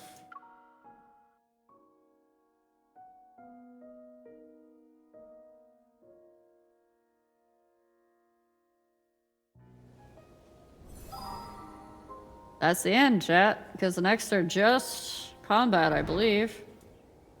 Yep.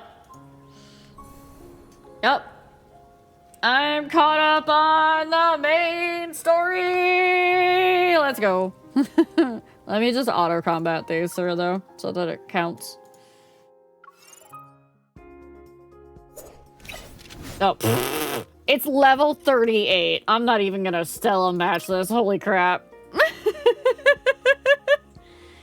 I asked about this during Zave and Caleb's speech cards, that the staging during these scenes is so amazing. It seems small, but the backgrounds for them are so intentional and beautifully done, chosen. The grim background with the gentle snowfall.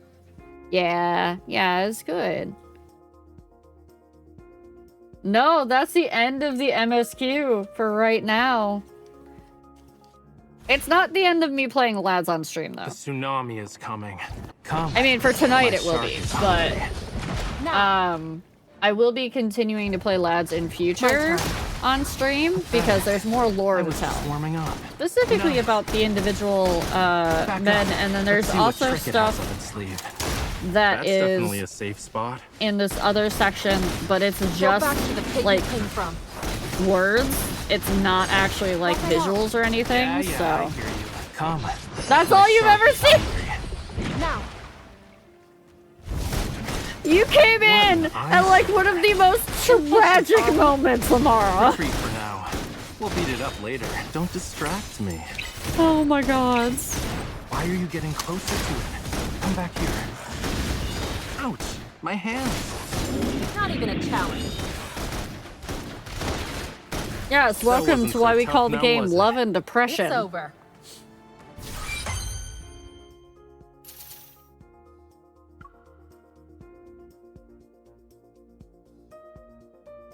Game like this in reverse with a male OC and female paths.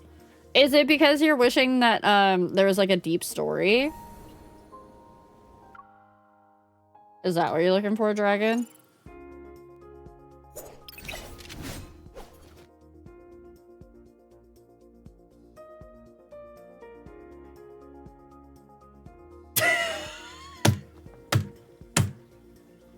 Which? Hold on.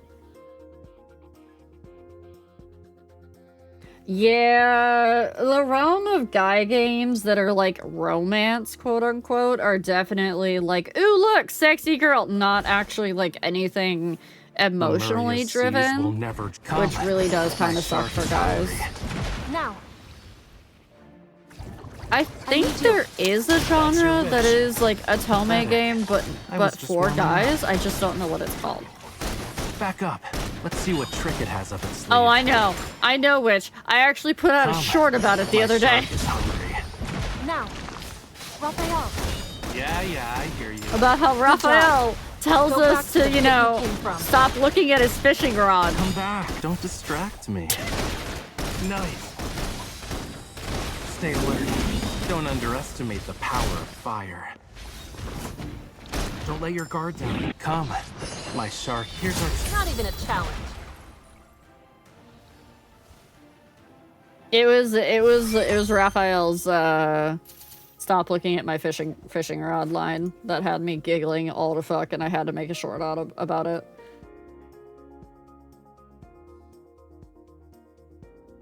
And no, Silas canonically is the largest, because they also had to nerf Silas's model a long time ago.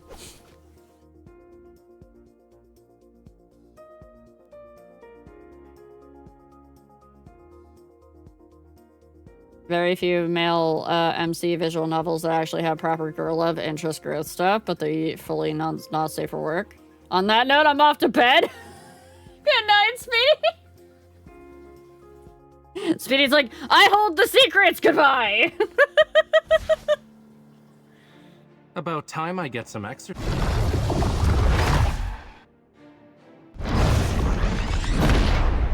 Retreat for now. Yes, nerf. We'll beat it up later. Come, my shark is hungry. Now. What an eyesore. Look, I'm not the one that's calling it a nerf either. Follow me, and let's stop it. It is the rest of the internet that has literally termed it as they nerfed it. I'll be fine. You won't escape. I need you. That's Wasn't just or not safe for work, was Ace Academy? My shark is hungry. Now. No. I'll show you. Also, Raphael in Mermaid form canonically apparently has two. It's just careless. I'll take it down in one go. Shark. You want to use your ultimate on us? Too bad. Look, I need you. The things that this community comes up with as headcanons, it's not me. I just happen to repeat it. Go back to the pit you came from. I'm not the one that came up with these headcanons. My shark is hungry. Now. I am very baby in this fandom. I hear you. Good job. Don't let your guard down. I've only just started coming up with headcanons, and I can promise you none of them have to do with being not safe for work. Don't distract me. I came up with one earlier, now I can't remember it. Don't let it get away. Eat this. Go back to the deep sea. I'll return in due time.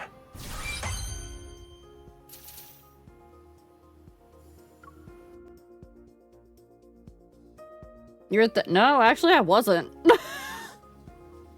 I wasn't. It didn't even come up to my— it didn't even come to my thought process. It was is not even a part of my thought process. It's locked. It's locked. No! No, it's locked! It's locked! No!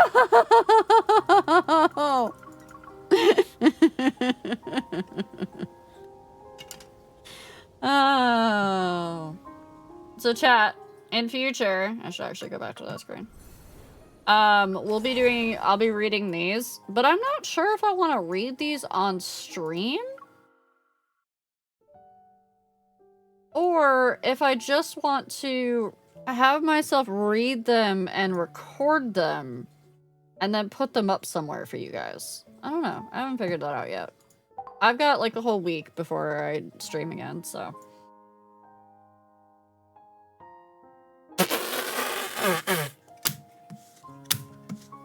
Dragon's just shooting his shot out here. Oh my god. Good thing you hit that joking right there, Dragon. Good thing you hit joking immediately afterwards. YouTube video TikToks might be a good call. Yeah, because they're very long. I don't think they would be TikToks, because those were long. Like, this is like 3 pages, and then there's 5 of them. Oh, and they're not all 3 pages. This is 6 pages. This is 10 pages. Yeah, and there's the anecdotes too. So the anecdotes I plan to read specifically with the characters when I do character deep dives.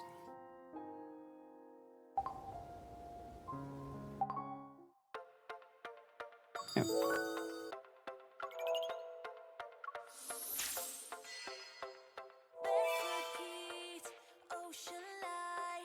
Oh, I have speed up cube.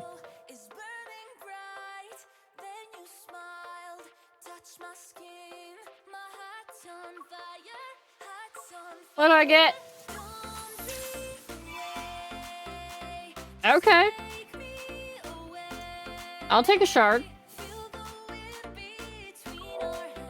And I have another speed up cube.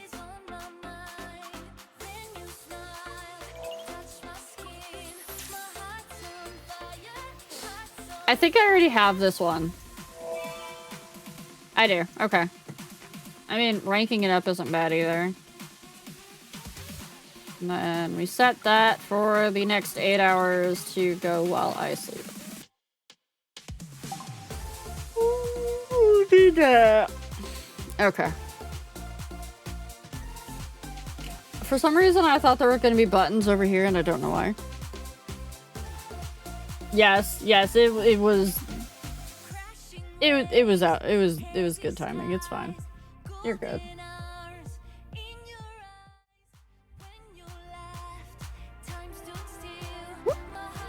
No, Azira! Hey guys, you're about to go hang out with other people. Unless you guys want me to break my voice and go for another half an hour and read an anecdote. Do you want to hear me read you a bedtime story, chat? Do you want a bedtime story? I could probably do a bedtime story, because I did nap today. I can do a bedtime story. Hi, Raiders! My name is Riao, if you don't know me. I'm a purple gremlin cat girl fae goddess who rules over the realm known as the wilds. We're currently playing Love in Deep Space. I'm gonna go read you a bedtime story. No, I'll make sure to take a lozenge, so don't worry. Azira, I hope you had fun in Peak with D. Nagathon, you give me those back, you thief.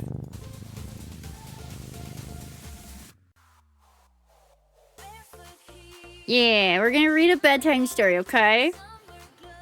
You got her to the peak! Let's go. I know she's been waiting, or she's been trying to do that. No, I'm making tea.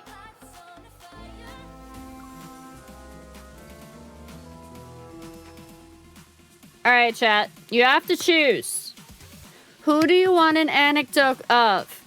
Do you want an anecdote of Silas? Or do you want an anecdote of Raphael? Choose. You can't have both, Ducky!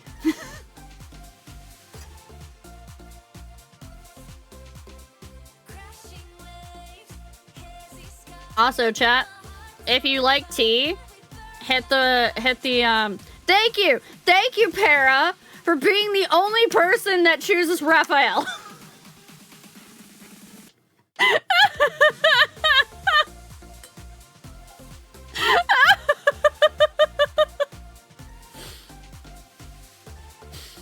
The Silas's would be neat. Okay, all right. Okay, fine. We'll read the dragon. Yes, get your teas down in the redeems. Okay. I have to set you up a little bit of backstory though, chat, okay? Alright, a little bit of backstory. So for those of you that don't know what this game is about, I'm gonna sit down, get comfy, okay? Not comfy witch. Don't grab onto comfy witch, they don't like that, okay? So this game, basically, yes, there are cute boys in it. It's a sci-fi fantasy game, and we, the main character, is, as a female main character, we are part of an association known as Hunters. We hunt down these creatures that came through a wormhole that is opened up over our city on Earth. And we have special powers that is called Evol, short for evolution.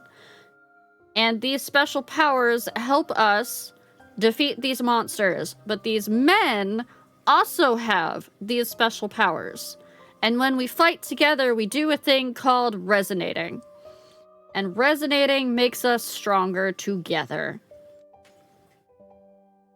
Now, this man here is named Silas. Silas, also known as Dragon Daddy, is the head of a mafia organization. Basically. Head of a mafia organization.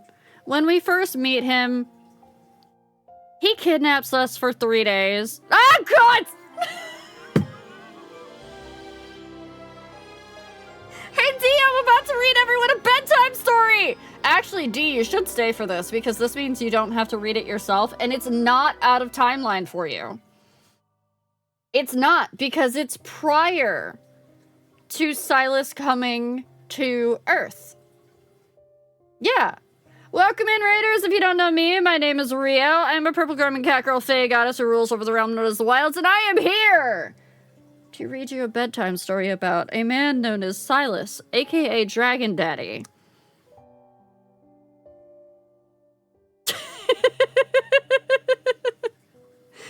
Get your snacks. I can't say because spoiler. Vitamin. This actually wouldn't be a spoiler because it's prior to any storyline you would have with Silas. It's Silas's backstory. It has nothing to do with MC.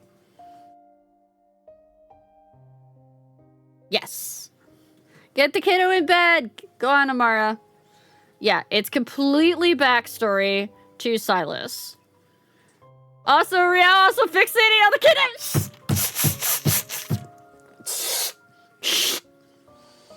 For those of you that watched D the Sphinx last night, you'll know the story of this man.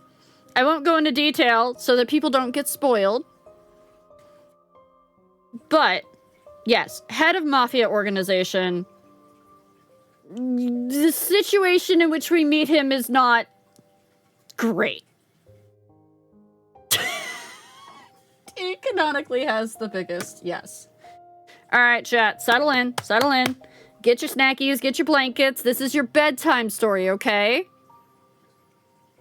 This is your bedtime story. We're all gonna chill. We're gonna vibe.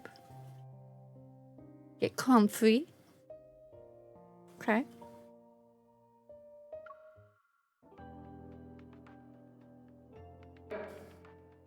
Drylar 404 Feather Star. A fully loaded spaceship returns to a planet shaped like a black diamond. A young deputy grumbles as they pass the 7th checkpoint. They scoured the galaxy for rare treasures, gifts for the Overlord's birthday. Yet here they are, being treated like petty thieves by the guards. There weren't so many inspections when we left. Did you see the latest notice? The captain pulls up a holographic screen with an urgent alert that states the following. Silas has been spotted near the Feather Star. All checkpoints are on high alert. Silas? That name rings a bell. The captain opens the galaxy-wide wanted poster that every spaceship received. Right at the top is Silas. Most wanted criminal in Philos' history. The only one to ever escape the space-time prison. A real legend. With a skeptical look, the deputy mutters, "Sure, but that's in Philos. If he swings by here, he won't be a big deal."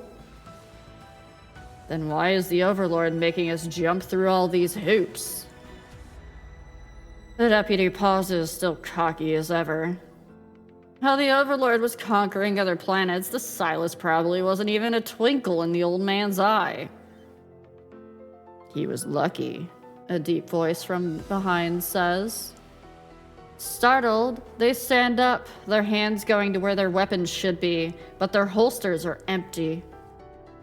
Two strange swirls of black-red mist, as if obeying a master, hover in midair. Each cradles a gun. Emerging from the spaceship's shadows, a tall figure appears. His striking features match the wanted poster on the flickering holographic screen. With each step, mist emanating from his hand coils around the two frightened men, as if claiming its prey. His lips curl into a faint smirk, but his eyes carry a deeper message. But the Overlord's luck has run out. As the ship nears the final checkpoint, a detection window pops up. An electronic voice states, "Password R79-G32. The captain recites a string of numbers and letters with the utmost caution, knowing that any mistake could tighten the mist's grip around his neck. The window's light scans the captain's face. An electronic voice then states, "Biometric verification confirmed. Please proceed." The ship glides past the checkpoint and into the airspace above Feather Star Capital. The deputy, still bristling with defiance, gives a warning. "You're walking into a trap. You know nothing of the Overlord's might." Meanwhile, Silas lounges on the couch behind them, idly toying with the confiscated guns. He's unfazed. That depends on whether or not his trap can handle the weight of a spaceship. What the? The captain and the deputy exchange a panicked look, but before they can react, tendrils of black-red mist coil around their arms, yanking them toward the spaceship's control panel. "No! Stop! Are you out of your mind? We're all gonna die!" Click. The crisp noise fills the air, bones giving way under pressure. Amidst screams of agony, their twisted arms are puppeteered by the mist to jab at the control panel's buttons. Unfortunate. I thought the captain had a brain cell. It's the last thing the captain hears as the ship dips and hurls towards the Overlord's fortress. The impact caused a great fire, illuminating the night sky above the Feather Star's capital. The fully armed Overlord hurries to the depths of his fortress, where lies a treasured bunker. It was with these very implements that he subdued Feather Star, turning it into a cesspool of vice that leaves galaxies full of dread. As for the army outside, each soldier is a villain, their hands stained with blood. The Overlord's attempt at self-comfort is interrupted by the endless screaming outside. Behind the thick door, acting as a barrier, he doesn't know what's happening in the unfolding chaos. Suddenly, tendrils of black-red mist breach the supposedly secure door. They wrap around him and drag him towards the detection device. Biometric data confirmed. The electronic voice rings out as the door, designed to withstand any assault, swings open. It's as if a red carpet is being rolled out for an unexpected guest. But the smiling figure who walks in doesn't act like one. He eyes the glittering treasures in the bunker. I thought you'd head straight for the armory. You spared me the work. You spared me the trouble of doing some extra work. You've gone through a lot for just these, huh? You may have them all. As a seasoned criminal, the Overlord knows when to yield to a superior adversary. Silas sits on the diamond throne crafted by the Overlord himself. The mist obediently fetches treasures from a cabinet. The Dawn's Galaxy Nebula Stone. Reinharp's Holy Crystal. You've certainly plundered your fair share of places. Recognizing these gems so easily, aren't you just like me? It's been ages since the Overlord had to slap on a fake grin. It's a little goofy. You got the muscle, I got the goods. How about we make a deal? Stick with me, I'll have a bunch of people here ready to kick the bucket for you. Silas lets out a lazy chuckle as if a bad joke was just told. Unfortunately, none of the loot here will satiate my appetite. What do you want? Silas raises a finger, the mist pulling the Overlord to him. He leans in and locks eyes with the Overlord, and his right eye emits a faint glow. I had to embark on a long journey. What I want is the whole planet. Is that okay? The Overlord's gaze starts to glaze over as he plops down to the ground, staring blankly at the man on the throne. His lips twitch uncontrollably. Yes. The partially destroyed fortress is slowly being repaired, and everyone is preparing for the Overlord's birthday. Even though the Overlord called off the interstellar checkpoint alert, started counting the spaceships in the fortress and raised the requirements for gifts from the visiting High Lords, people don't question it because of his history of being a greedy and capricious dictator. There are just rumors that the Overlord's been tied up with a mystery guest. You lost again. Smirking, Silas flips the king on the chessboard. You already coughed up 97 spaceships. To fill them back up, you'll need a lot of gifts. Can you do it? That's nothing. The Overlord, stuck on his throne by the mist, manages to flash a grin. Only during a game of chess is he allowed to have a brief moment of clarity. Have a good night, dragon. As long as I give you what you want, you'll let me go, right? Silas nonchalantly resets the chessboard. I prefer a nice 100 over 97. Bastard! For the first time in his rotten life, this slips into the wicked Overlord's thoughts, but he keeps up his eager facade.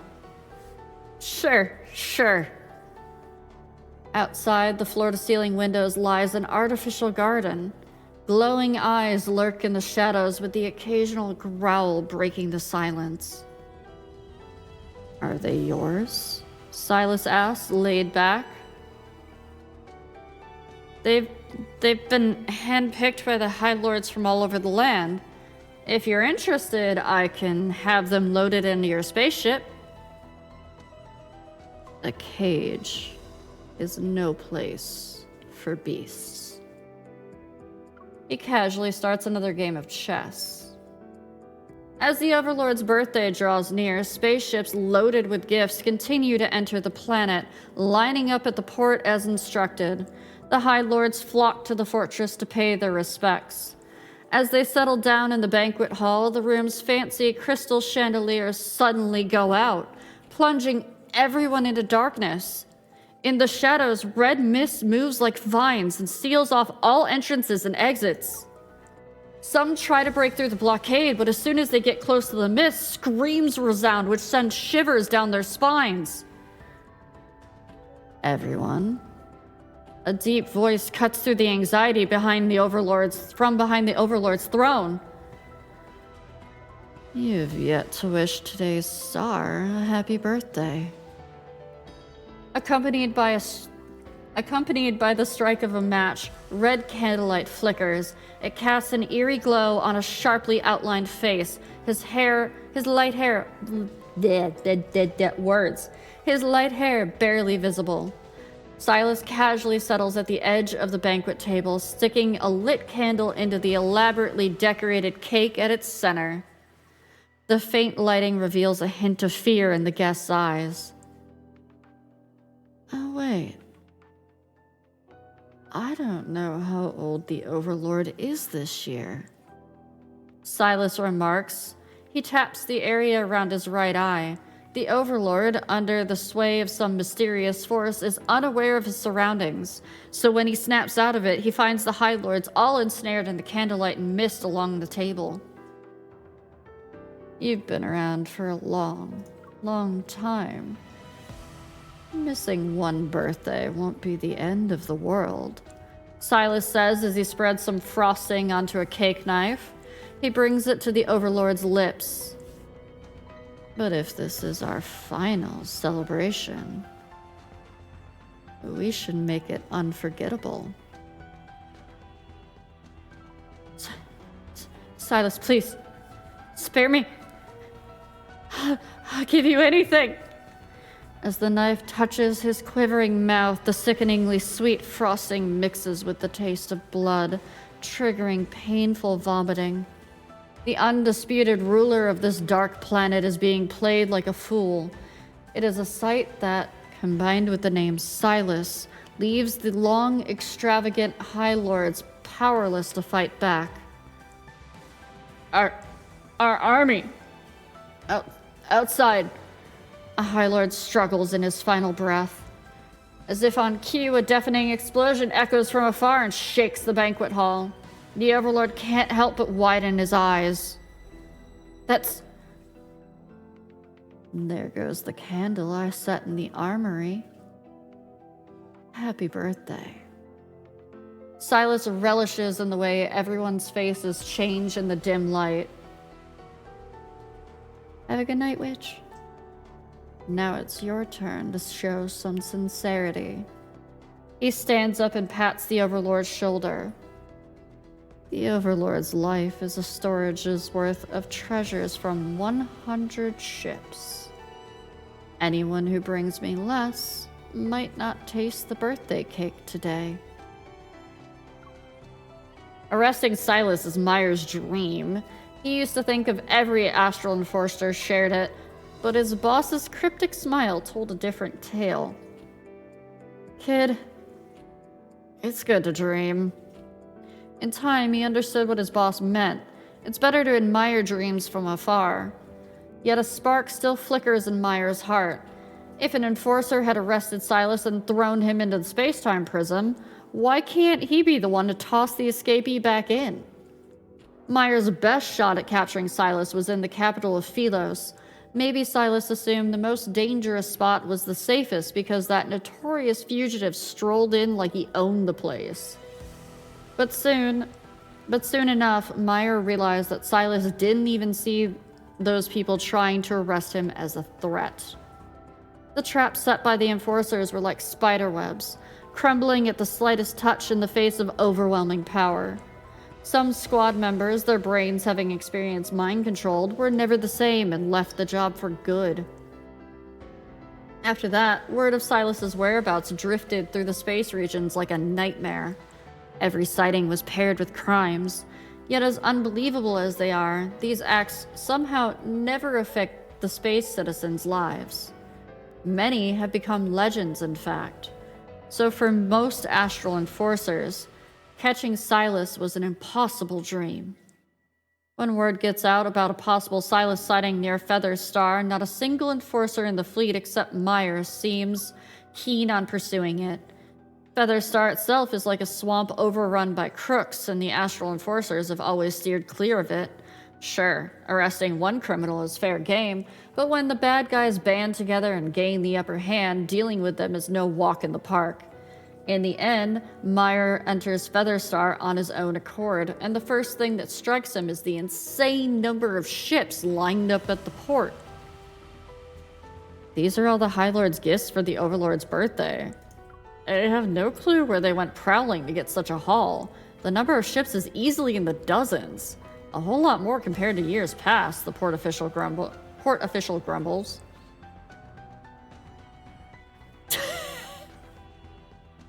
Meyer grimaces. The offhand remark about prowling by the official hints that countless planets and regions were pillaged. A squad of fully armed Feather Star soldiers swarms into the port. By the Overlord's orders, these ships are now under military control. Up to good winter. Once the Overlord's seal is verified by the system, the official watches the deference as the soldiers board each ship one at a time. The High Lords must be throwing quite the party for the Overlord's birthday. I envy them. You know, I wonder if I'll ever get a shot at attending his birthday. The official casts a wistful glance at the Overlord's fortress in the distance. Alright, I need a sippy.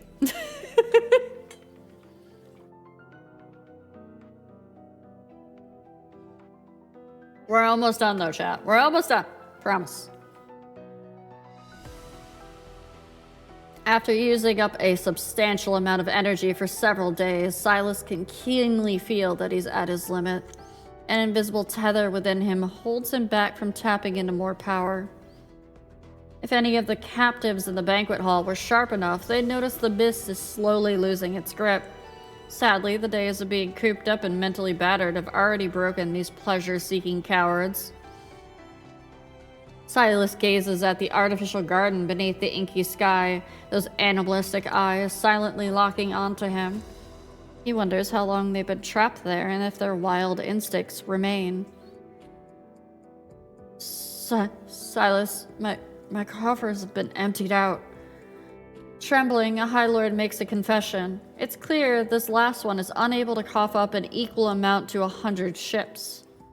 Silas saunters over just as the shivering man cowers, scared he'll end up as a minion like the Overlord. Please, please, he begs, closing his eyes. Sometimes, real treasures aren't what you see with your eyes, Silas remarks. He taps his temple with his finger. A smile appears on his lips and he looks at the High Lord. A nugget of valuable intel often fetches a sliver of life.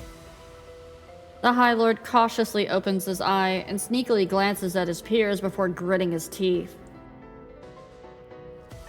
I know there's a High Lord here who has quite the fortune elsewhere. It's enough to fill up 200 ships. With that piece of info revealed, a wave of betrayals and accusations ensues. In a desperate bid to survive, the High Lords turn on one another, spilling secrets as easily as snow falls in winter. I have some intel. It's about the Aether Core. Silas's fingers pause from their fidgeting with a brooch.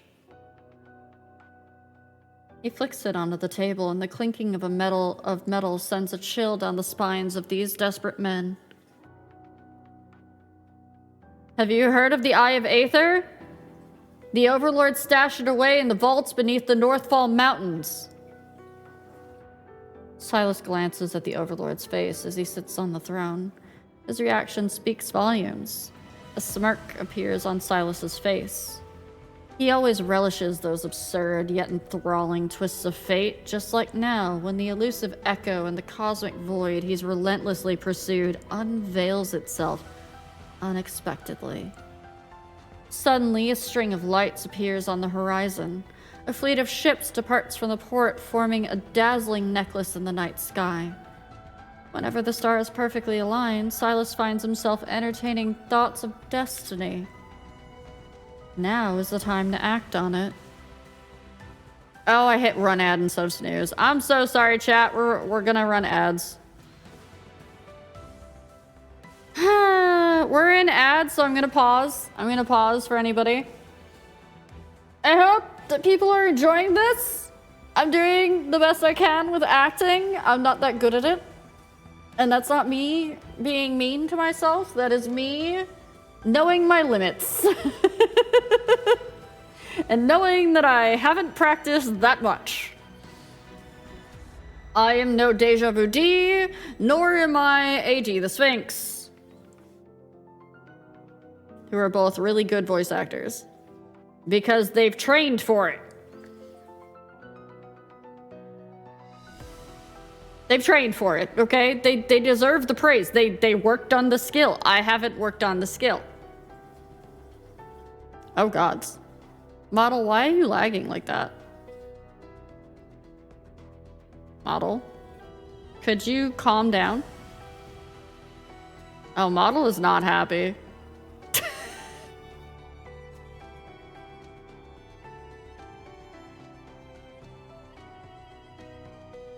Are we fixed? There we go. That was weird. It's a good thing it happened while we're in ads anyways. It's fine. Oh, chat. Make sure you stretchy. Make sure you stretchy. Get your sippies in if you need them. My sippy is almost empty. That's not good.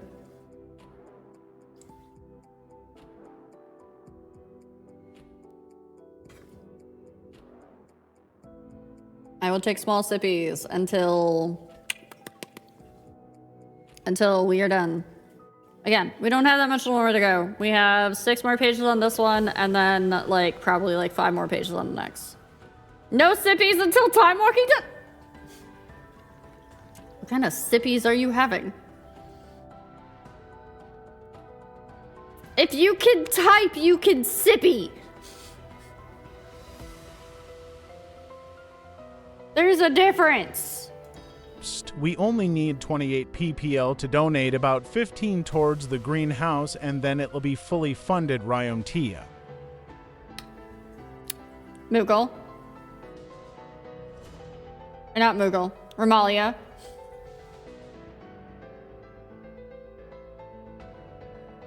Ramalia, you little shit. I'm gonna get you. I don't know how yet. I'm gonna get you. Thankfully, most people are into ads.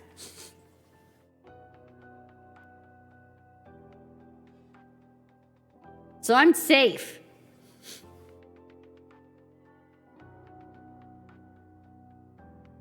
There we go. We're back. Now is the time to act on it. He casts one last look over his shoulder. He sees the table and the cowards still double-crossing one another. Maybe their fate, too, should be left to destiny's whims. He takes out his gun and unleashes a flurry of shots at the floor-to-ceiling windows. The High Lords cease their bickering, their eyes widening in horror as the firearm and the pieces of glass littering the floor. Silas walks over the glass shards and marches into the artificial garden. Under the moonlight, the eyes hiding in the vegetation blink to life, one by one, moving closer to him.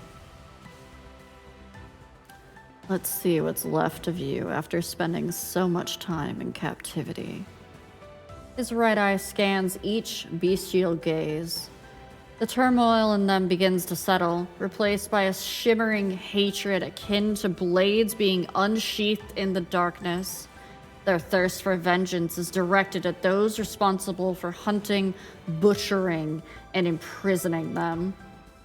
With a snarl, the beasts bare their teeth, Shadows dart into the banquet hall. The nefarious villains barely have a moment to let out a scream before their blood paints the sin-stained fortress a vivid crimson. Meanwhile, Silas vanishes into the night.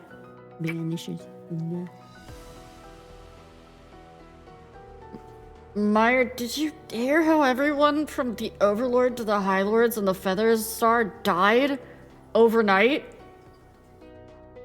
They're saying that the beast kept in the fortress went mad and tore them to shreds. The scene is just too gruesome to describe as a river of blood. Just one glance at the holographic replica can haunt someone for life. And on that night, several ships left the port. We tracked them for a bit as they headed to various planets. Then their signals disappeared. The enforcers in the fleet are talking about the terrifying night of blood that took place on Feather's Star. Meyer enters the simulation room, pulling up the crime scene data for a holographic recreation. Fighting through the discomfort, he tries to find evidence to confirm his suspicions. Silas did it! The enforcers, still in heated discussion, are astonished as their colleague bursts into the room. Meyer projects a hologram. There's a brooch soaked in blood. Something made from the same material as this brooch was there when Silas escaped from Philos. Silas was in the banquet hall that night. He committed all of these crimes. He even plundered the planet's wealth. The enforcers scrutinize the analysis displayed on the screen. This material is centuries old. It's been used in countless artifacts over time. As legendary as Silas may be, the idea of one person looting an entire planet still seems far-fetched. But without those tyrants, the creatures of Featherstar were spared. They almost went extinct. Before long, the conversation veers in a different direction. But in the background, that holographically restored brooch seems to glimmer faintly. It captivates the dreamer still in pursuit of that impossible dream. A spaceship traverses the silent expanse of space. Its cabin resonates with the melodies of classical music and the aroma of freshly brewed coffee. They alleviate the monotony of the journey. All of the treasures on all of the ships have been reclassified based on their planetary origins and returned to their rightful owners. A deep voice cuts through the music's elegance, relaying messages from distant sources. Have you received your payment? Working with you is always a treat. But with all these cosmic treasures, wouldn't you keep some for yourself? What makes you think I haven't? Silas glances at the floating transparent orb, tiny blue lights dancing within it. They're seemingly propelled by an unseen force, constantly gathering and dispersing. Do you already have your eyes set on your next prize? Silas reveals a cold smile. What? Still hungry for more. The sweetest is always saved for you. We just want a little taste. You better learn to quit while you're ahead. Our next target isn't something you can grab. Silas impatiently flicks his finger, and the comms channel is abruptly cut off. The cabin then unveils a massive holographic interstellar map. The floating orb suddenly convulses violently, its tiny lights breaking free and scattering across the map. They gradually regroup and point to a small planet. The map zooms in on the destination beneath the Eye of Aether. It's encircled by holographic particles in constant flux, which indicate strong energy fluctuations. Silas observes the map, a touch of melancholy in his gaze. I see it. He slightly squints before commanding the cabin's AI system. Find me a suitable location. Now searching. Please wait. The electronic voice chimes in.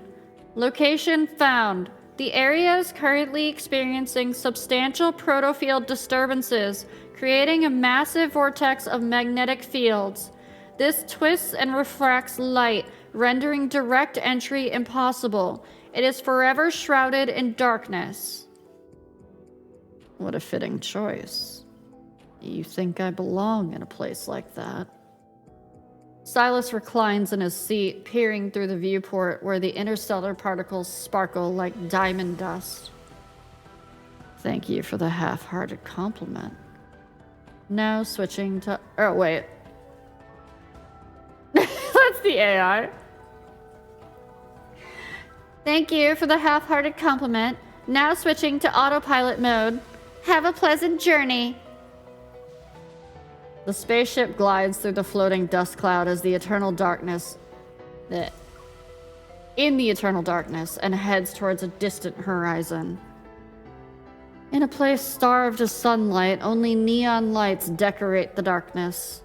Towering skyscrapers fade into the gloom, eluding a perilous atmosphere at every street corner. It lingers around the passers-by. Silas wanders casually, hands in his pocket, as if navigating the liveliest part of town.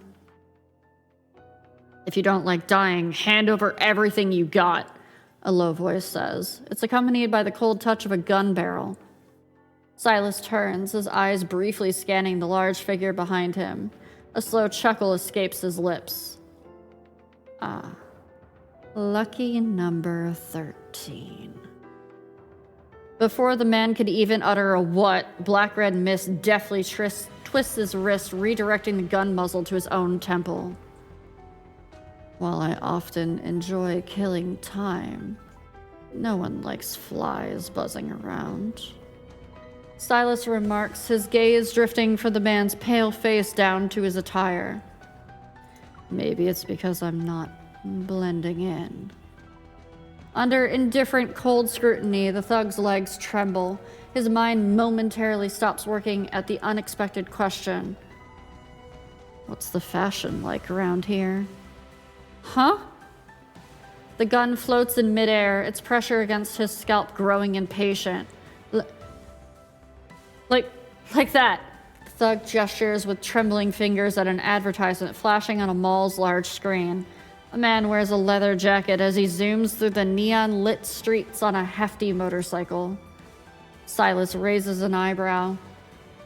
All right, then. When in Rome, do as the Romans do. The N109 zone is about to greet its new ruler. Did you enjoy your bedtime story, chat? Did you? Did you like your bedtime story? Okay.